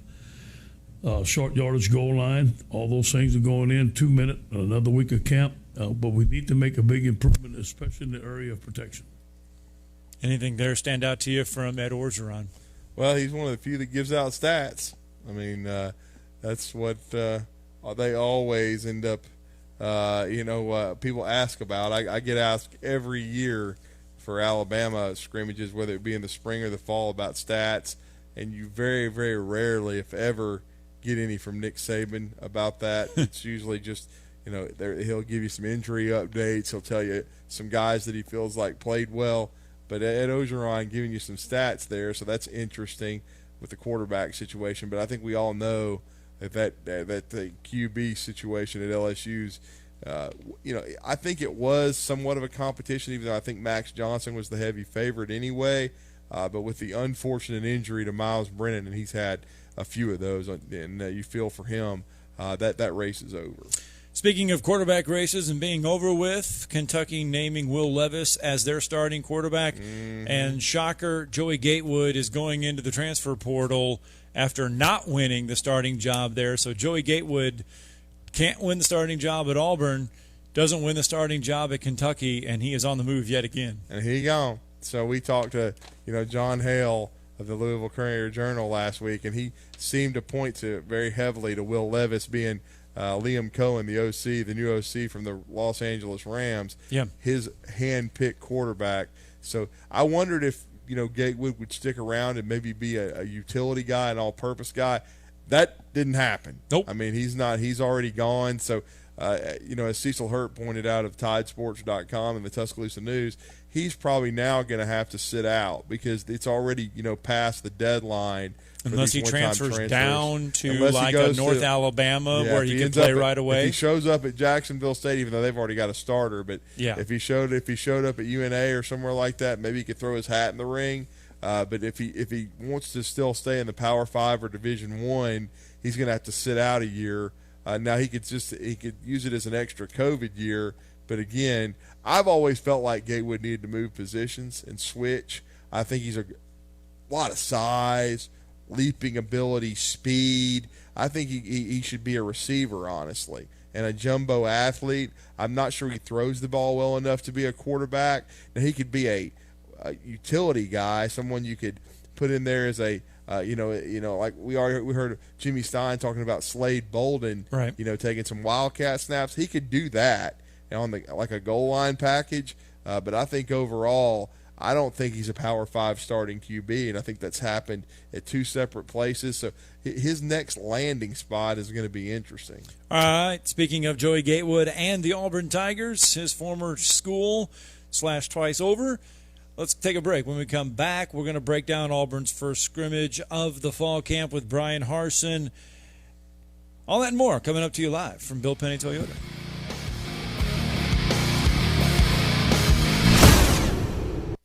Another year of Coach Saban in Tuscaloosa. You know what that means. I've been a part of a team since I was 9 years old. It scares me to ever think of the day when I wouldn't be a part of a team. Your home of the Crimson Tide Sports Network and the Nick Saban Show is 97.7 ESPN The Zone. You're listening to Talkin Ball on 97.7 ESPN The Zone.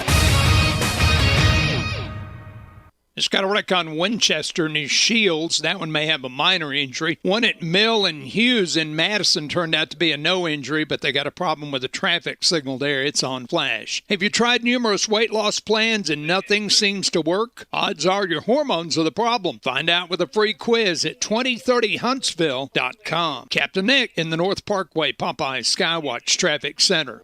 Angie's List is now Angie. Summer is the perfect time to book your next home project. From lawn care to a new patio, Angie makes it simple to connect with pros who can get the job done right. See reviews, upfront pricing, and instantly book hundreds of projects. Plus, when you book and pay through Angie, we'll cover your project up to the full purchase price, plus limited damage protection with our Happiness Guarantee. Check out Angie.com, and for more on the Happiness Guarantee, go to Angie.com/happiness-guarantee.htm. Tom Luganbill here for Woody Anderson Ford. When I was in the Tennessee Valley, one of the things that impressed me the most was the quality of the people. People like Bobby White and his team at Woody Anderson Ford. And now you can experience the tremendous new service lanes and showroom at Woody Anderson Ford, at Jordan and Sparkman, or just stop by for breakfast or lunch at Henry's Mustang Cafe. And in Madison, visit Woody Anderson of Madison on Hughes Road, just south of 72. Like a great college football tradition, always there, Woody Anderson Ford.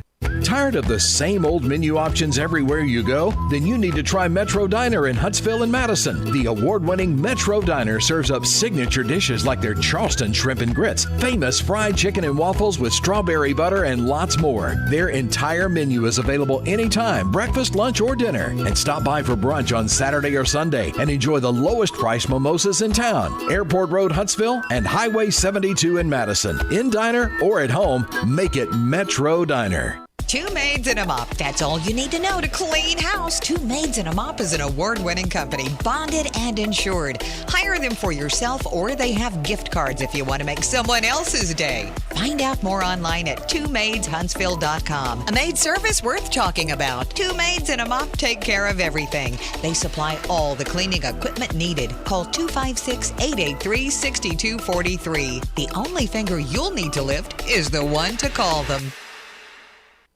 Brooks & Collier has always been about making the most of your outdoors. Our lush greenhouse and new furniture ideas will inspire you, but we're also about value.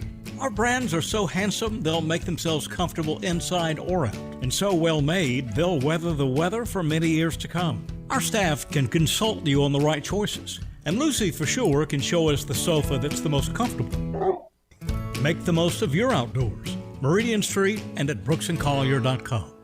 Hey, this is Justin with the Furniture Factory Bar and Grill. We'd like to invite you to North Alabama's premier patio bar and grill, where at the factory, we have something going on each and every night. Monday night, steak night. Tuesday night, karaoke. Wednesday night, the Jeep community comes out for Jeep Jam. Thursday, it's bike night, the biggest in the valley. Friday and Saturday, live concerts on our 4,000 square foot patio, along with drink specials and a beautiful staff. What are you waiting on? We will see you at the Furniture Factory Bar and Grill. Are you in the market for a recreational vehicle? Do you want to get out and see more of this beautiful country? Well, imagine hearing the laughter of your little ones enjoying gooey s'mores by a cozy campfire and making lasting memories with your friends and family from the comfort of a new camper. We can make your dreams come true at Hall's RV. With over 15 years in the camping business, we know how to get our customers into the perfect camper. We have several models and floor plans here for you to choose from, both new and used. We're family owned and operated with fantastic deals and great service.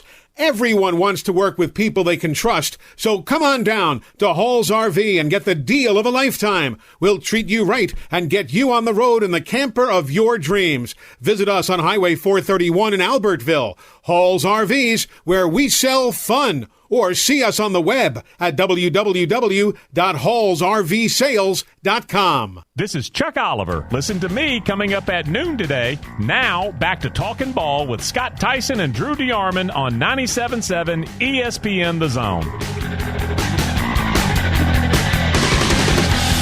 Welcome back to Talkin Ball, 97.7 ESPN The Zone, 8:29 on a Monday morning. Coming to you live from Bill Penny Toyota along University Drive. As we mentioned, we talked a lot. We basically did a wraparound there before the last break. Kind of hit and heard Mike Leach, Kirby Smart, Lane Kiffin, Ed Orgeron on all their scrimmages from over the weekend. We've heard from Nick Saban, and we've heard from Brian Harsin, Auburn coach, going through his first scrimmage with the Tigers on Saturday night inside Jordan-Hare Stadium. Yeah, and then to continue to break that down and hear the buzz from the scrimmage, who better than to join us once again? He's in his 22nd year covering the Tigers with Mark Murphy of Inside the Auburn Tigers, autigers.com, also part of Auburn 24/7, part of the 24/7 Sports Network, and that is Jason Caldwell, and he's joining us now on the Neighbors Wealth Management Hotline. Jason, welcome back to Huntsville. You're with Drew and Scott. How are you, sir? I'm good, guys. How about y'all? We're good, and I guess the first your first takeaways from scrimmage one for Auburn sounded like the defense was ahead of the offense, but with what's returning for Auburn, what's been added, I don't think anyone would be surprised by that.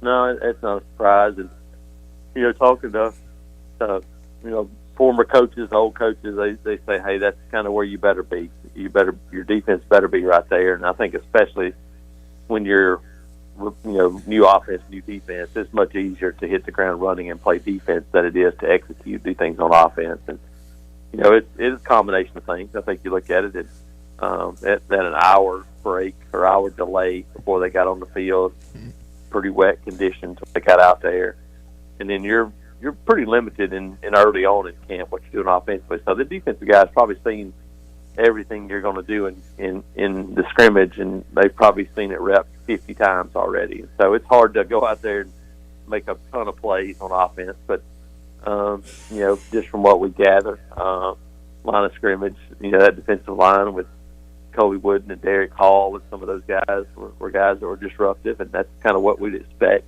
from those guys, and that's what the defense needs, to be quite honest. We'll see if, scrimmage 2 and into camp now, as they start adding more on offense, that you start to maybe hear about them opening things up a little bit more. But there were some explosive plays, and Demetrius Robertson and Javaris Johnson made a few plays in the wide receiver position. So, I think it was from a couple of folks that were there, former players. They said, considering everything going on, they thought it went pretty good. Yeah, especially along that offensive line. We heard from Brian Harsin. We played a little bit of his post-scrimmage press conference, and the one thing he kept talking about was the physicality along the offensive line. And, it sounds like they're headed in the right direction, but it's a good thing it's the first scrimmage because, there is a lot of room for improvement. But we're hearing that word physicality a lot. Yeah, I think that's going to be the name of the game for this team when you talk about, having Tank Bigsby and Sean Shivers, the tight end position that they want to, feature a little bit more. I think it makes sense. And for me, when I think about offensive line, again, I go back to, it's a different offense, so you have some different options and opportunities. But I think it's an offense that, I've talked about this before, I think probably comprised more of guards than a lot of true tackles. I think Austin Troxell, had he been healthy, would have absolutely been a true tackle. Now you look at him 3 surgeries later, and maybe even at his best, he's a guy that might still be a better fit at guard just because of everything he's gone through. When you think about that, you think about, hey, going straight after people and trying to move the pile and not get caught in a lot of third and long situations. So I think because of that, you want to be physical and continue to add to that part of your game probably more than likely.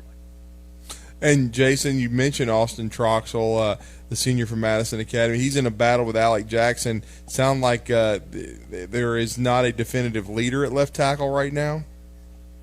Yeah, I would say that you start talking about the offensive line group as a whole, and I think you probably look at the right side as being maybe a little bit more stable, starting with the center, Nick Brahms, and then Brandon Council at right guard, Brodarius Sam at right tackle.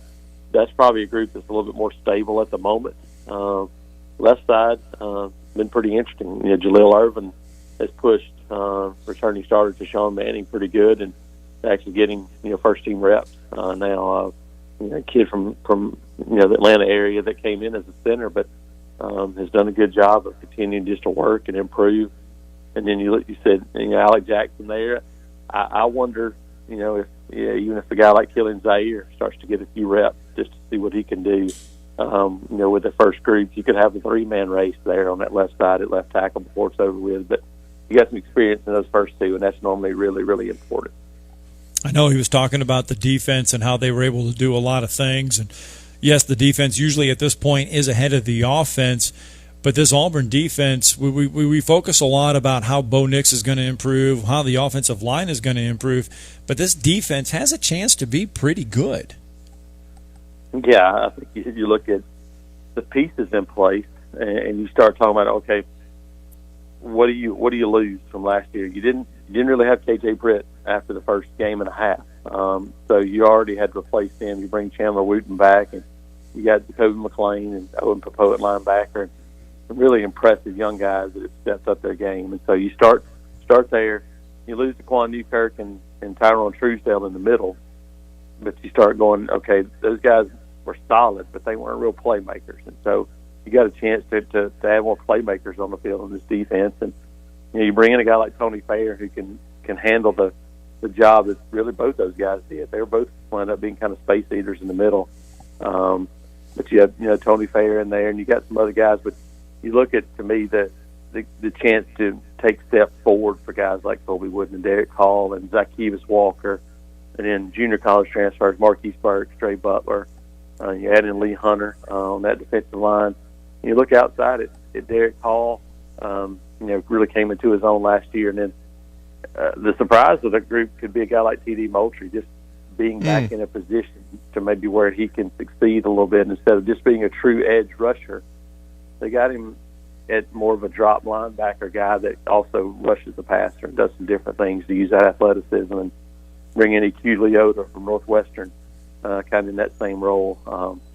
They got a lot of bodies up front. How you mix and match them and get production out of them is important. And then, again, in that secondary, you got Roger McCreary and Nehemiah Pritchett, Jalen Simpson, all back at corner, and you add in Deshaun Miller and Roe Torrent. That gives you a pretty deep group of corners. Smoke Monday back, you had by Darius Knight and Donovan Kaufman, and they've got depth, and they got some talented guys there. Now it's just a matter of kind of getting everybody on the same page. And Jason, you mentioned him just a couple times already. Derek Hall, is he the guy? Maybe a guy that could? I know you said he came into his own last year, but could he be a breakout guy that becomes an All-SEC player potentially in this system? I think so. I think he's got that potential when you talk about pass rusher, especially because of the way he may be used. We saw it last year at the end of the year against Mississippi State, where they kind of put him in that role against that team. Was going to throw it a bunch and put him an outside linebacker and let him do some things. Had a couple of sacks in that game and really caused some havoc. And I thought, and that's kind of what he belongs at. He's 51, I think, is kind of still where he raised 250 range. He's strong, really athletic, and so I think he's a guy that fits well in what they asking him to do. And I think he could be a guy that definitely has a much bigger impact than he's had in his career. Well, Jason Caldwell joining us on the Neighbors Wealth Management Hotline. Jason, the biggest thing, though, is to come out of this first scrimmage healthy. Did Auburn pretty much accomplish that on Saturday? Yeah, as far as we know, didn't hear of any significant things. You never know until you get back on there the next day or two. But haven't heard anything to this point, which is good news. And obviously, you're right. That's where you want to be. You definitely, knock on wood, for like South Carolina that has already had some pretty significant injuries in camp. That's the worst case scenario. That's the worst case scenario than executing and not playing very well is to have some people go down with some injuries. So far, hadn't heard of anything significant coming out of the scrimmage. Well, and Jason, one thing is very encouraging. One of the pressure points in the storylines was the wide receivers going in because of just the losses to the NFL, led by Seth Williams and Anthony Schwartz. But certainly there was some still talent in the room. Now, Demetrius Robertson, a late addition to it from Georgia, had to get some academic situations taken care of. Now he's on campus. We hear that he had several catches in the scrimmage. You mentioned Javarius Johnson, who personally I really like a lot. Loved him at Hewitt-Trussville. Thought he was the best receiver on that football team, much better than the more high-profile guy until he transferred over there, Dazlin Worsham, who's now at Miami. But it sounded like overall, though, Brian Harsin was pleased with that group in the scrimmage. Yeah, I think you look and making plays. Obviously the consistency has to maybe step up a little bit more. But those two guys are guys that are playmakers. Elijah Canyon has really become a playmaker since the bowl game last year and doing what he's done. So he's a guy that made a couple plays in the scrimmage as well. And you got Xavier Capers. He's also a guy that's got some experience. So they've got the talent there. Just a matter of those guys getting some seasoning, and that's why these scrimmages and heck, even not even in full pads, but getting out there doing some situational scrimmage, even in shells, could be a big deal for this group. Just to get out there, competing as much as possible in camp, building a bond with quarterbacks, doing those things. So that's where they are right now. But there's some opportunities there for guys to be playmakers in this offense for sure. And we haven't. It's amazing we haven't mentioned Bo Nix much in the conversation. But what were you hearing coming out of the scrimmage with the quarterbacks? Of course, this is a completely different system for everyone. Finley just joining Auburn this summer from the transfer from LSU. But how did scrimmage one go in the quarterback room from what you're hearing? Yeah, I think it went pretty solid. And there are a couple of turnovers. I think people go. I think Bo had a couple of interceptions. But what we don't know is how and why those things occurred. And the second one, we were told that wide receiver ran the wrong route, and he was the guy that got the brunt of the talk when they were coming off the field. So that one may not go on the quarterback. First one, hearing it, but it was 4th and 3, and can't take a sack, and you can't throw the ball away, so you got to throw it somewhere. So that's the thing you don't know, and it's hard when you're not there watching a scrimmage to know and to give your opinion. All we go on is what Coach Brian Harsin said. He said they did some good things, and obviously protecting the football for the entire offense is a big deal. But some of that sometimes you gotta go and tip your hat to the defense a little bit. So I think it was probably a little bit up and down like most of the offense was, but I think there were some positives there from those guys, and he talked about kind of getting guys in the right plays and doing those things, and now it's just a matter of executing and kind of the finer details, and that's what you work on now between the scrimmage 1 and scrimmage 2. No question about it. And Jason, finally, what as far as the special teams wise, we haven't really talked about that, but we know they've got Anders Carlson, who's one of the better kickers in the SEC. The punting situation. I know that we haven't really talked a lot of Auburn special teams, but they got to feel pretty good about their specialists heading into scrimmage too. Yeah, I think Anders Carlson, there's lots of good kickers returning around the country. I don't know that if you're Auburn, you trade your guy with anybody, just based on his history and his past and his experience and everything he brings to the table. He's had a good start to camp from what we've been told. We talked to him, and he said he's kicking it well, and not a whole lot of changes for those guys in terms of what they do, and so that's good news for him. But punter-wise, Oscar Chapman's back, a guy that came in from Australia last year. You got him, and a couple of guys there that are working that have some experience, which is good news for Auburn. Just a matter of kind of how they want to do things. Do you have a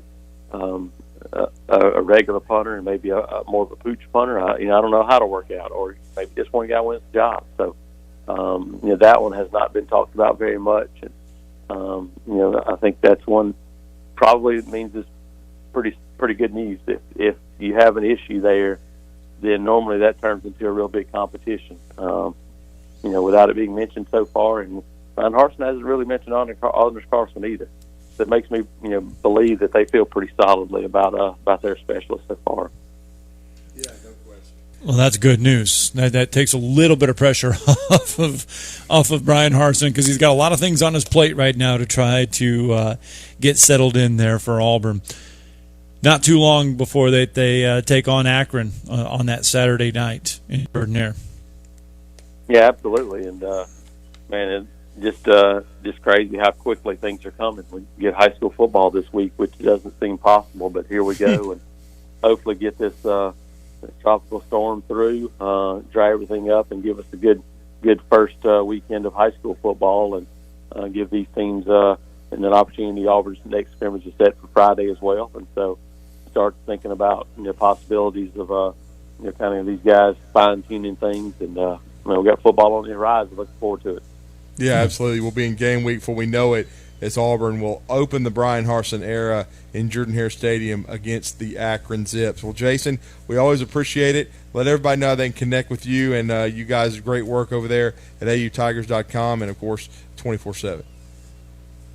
Yeah, like I said, check us out at autigers.com. We'll get you there. AuburnUndercover.com will get you there, part of the 247 network. And also follow me on Twitter at ITATJason. Thanks, man. We always appreciate it. Thanks, guys. Thanks, Jason. All right, Jason Caldwell helping us get to break. When we come back, going to wrap up our Monday show here from Bill Penny Toyota.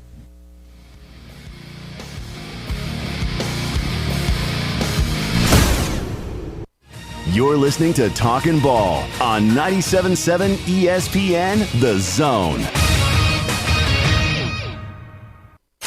With an impressive roster of explosive young superstars and the reigning MVP, the Atlanta Braves are showing the East what they're made of. 1-1 on the way. He connects, and it's a high fly ball to deep right field, way back towards the seats, and this ball is gone! Tonight, it's more National League East baseball on the road as the Braves roll into Marlins Ballpark for a 3-game set with the Miami Marlins. Braves Radio goes on the air at 5:55 Eastern, 4:55 Central on the Braves Radio Network. It's got a wreck at Winchester and Shields. I think it's going to turn out to be a no injury. Mill Road and Hughes Road in Madison, no injuries there. They were having problems with that traffic signal. Old Monrovia and Bishop should be pretty well wrapped up now. 231 near Steegers. They got road construction in the area there causing big problems, major backup. Snelling needs an admin assistant in Northeast Huntsville. Needs strong general accounting skills. Huntsville.snelling.com. Captain Nick in the 72 and Jeff Popeye Skywatch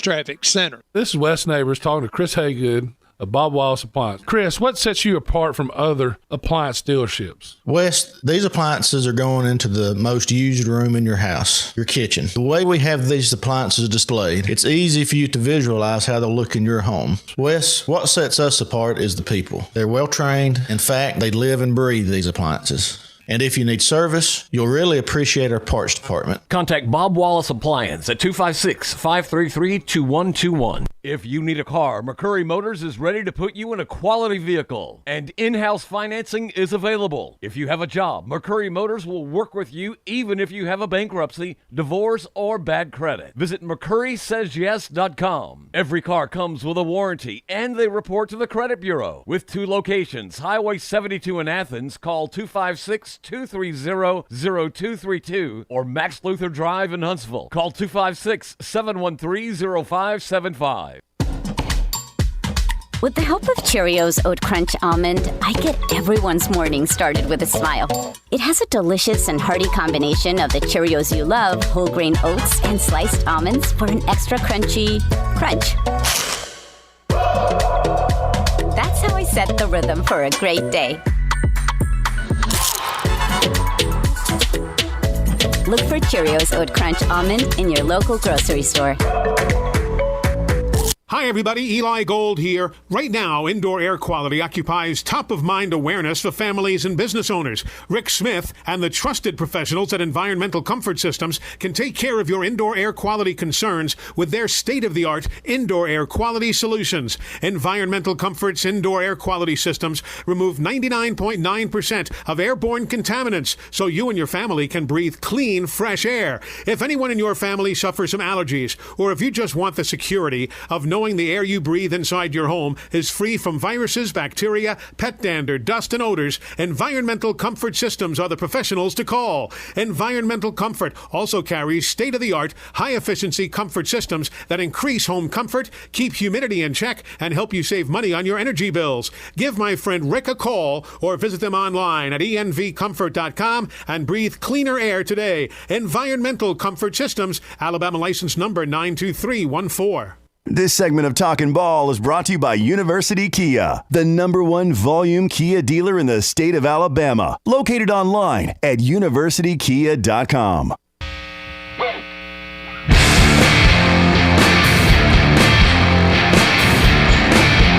At 8:49 on a Monday morning, and this is your tomorrow's headlines today.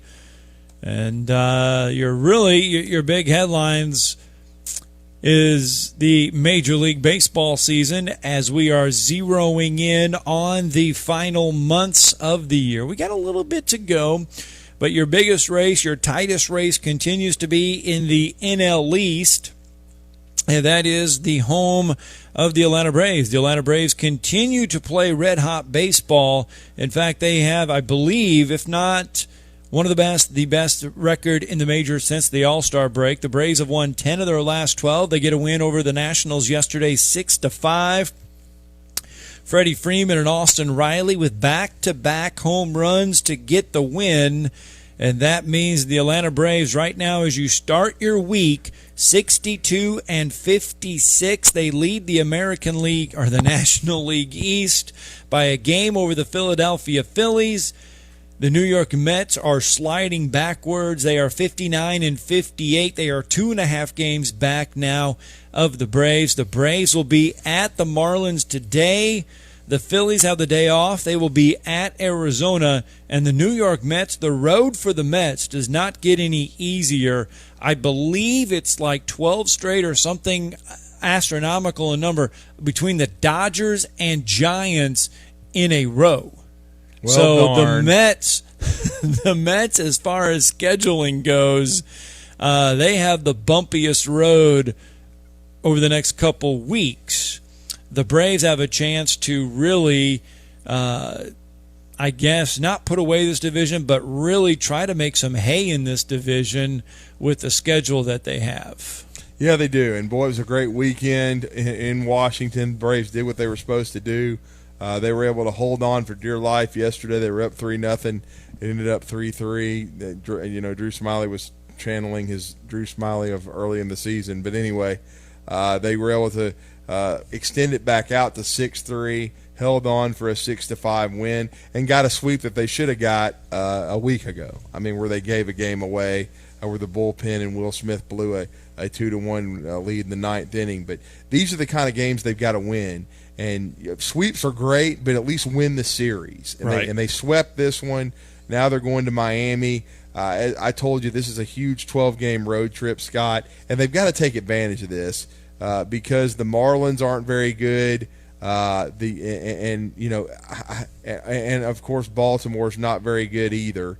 But this is a situation where this road trip is a long one for Atlanta, but they need to do a really nice job coming up of trying to continue to build this league because they came out of the weekend as the leader now in the NL East, and that is huge with the way they're playing. And Dansby Swanson is just on fire right now. It is big, and we circled the beginning of August, or the trade deadline, coming out of the trade deadline as a big key to the Atlanta Braves season is because, or going into the trade deadline, I should say, because those were games where they were against teams that are above 500. Are they going to be around enough to be buyers or sellers?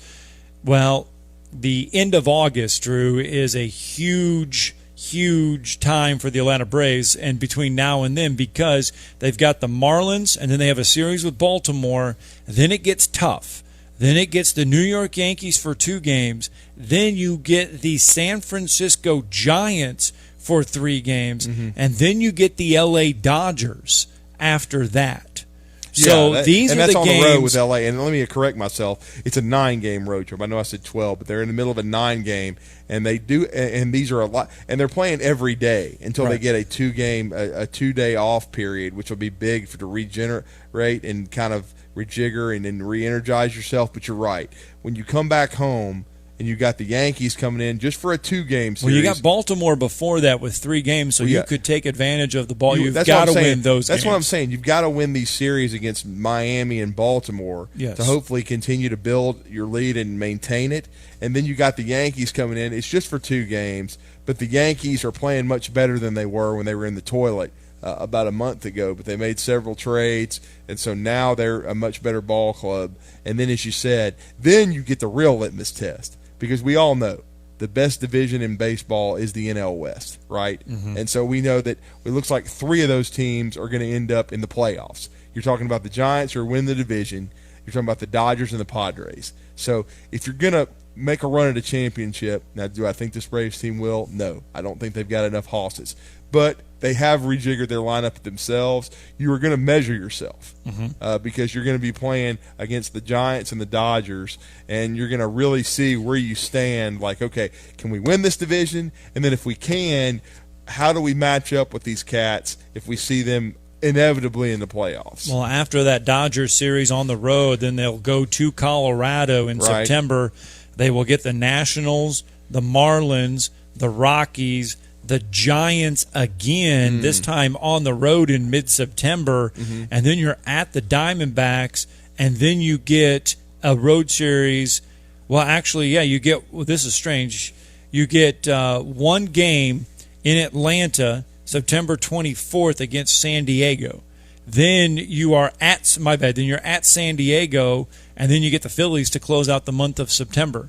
So the month of September, a and bumpy that series one could be just gargantuan. Yeah, because so that's your first and second place team right now in the East. Hopefully by then the Mets will be packing up stuff. Well, the Mets are in pitching trouble. Their DeGrom pitching not rotation healthy, right. is banged up. The Nationals don't have Strasburg. He is hurt right now, so the lineup that the Nationals are throwing out there is nothing.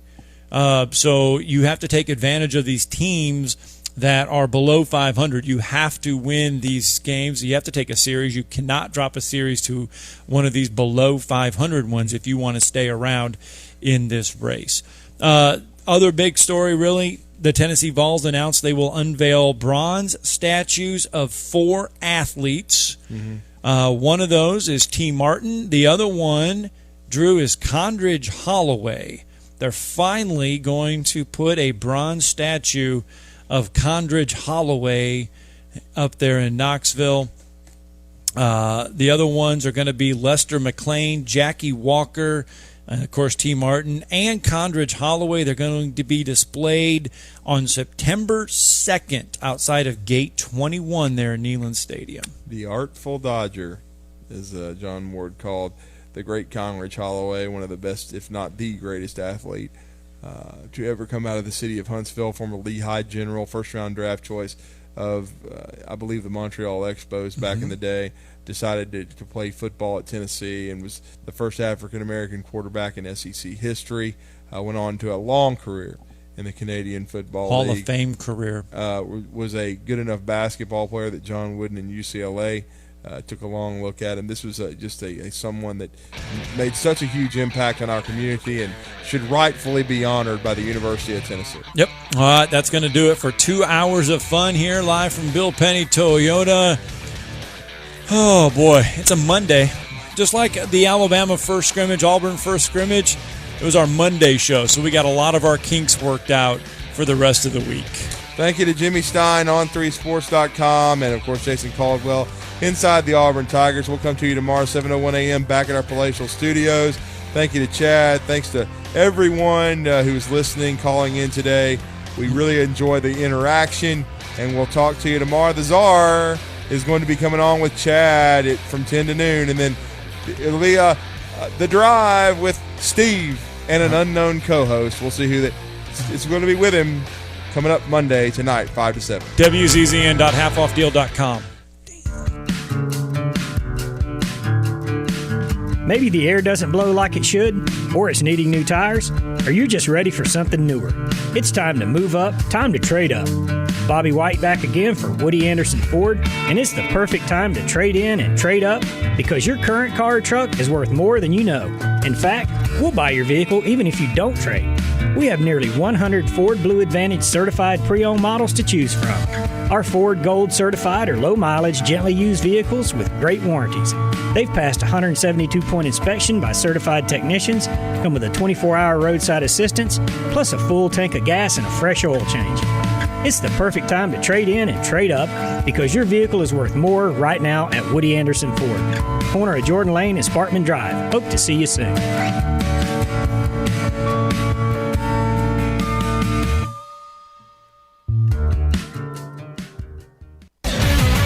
WZZN, Union Grove, Huntsville, Alabama. 97.7 ESPN, The Zone. This is SportsCenter. Good morning, I'm Doug Brown. ESPN's Adrian Wojnarowski reports the Clippers will get Eric Bledsoe in a trade with the Grizzlies. Memphis gets Patrick Beverley, Rajon Rondo, and Daniel Oturu. With that deal, the Clippers also get $30 million in luxury tax savings. Bledsoe was drafted by the Clippers in 2010. Fernando Tatis Jr. came off the injured list from a partially dislocated shoulder and hit 2 home runs, driving in 4 in an 8-2 Padres win over the Diamondbacks. Tatis also made his first career start in right field. He leads the National League with 33 homers. Today, a Honus Wagner baseball card sold for $6.6 million, a new record for a sports card. The old record, $5.2 million for Mickey Mantle and LeBron James cards. From the ESPN studios at Pier 17 in the Seaport District of New York City, this is Greeny with Mike Greenberg.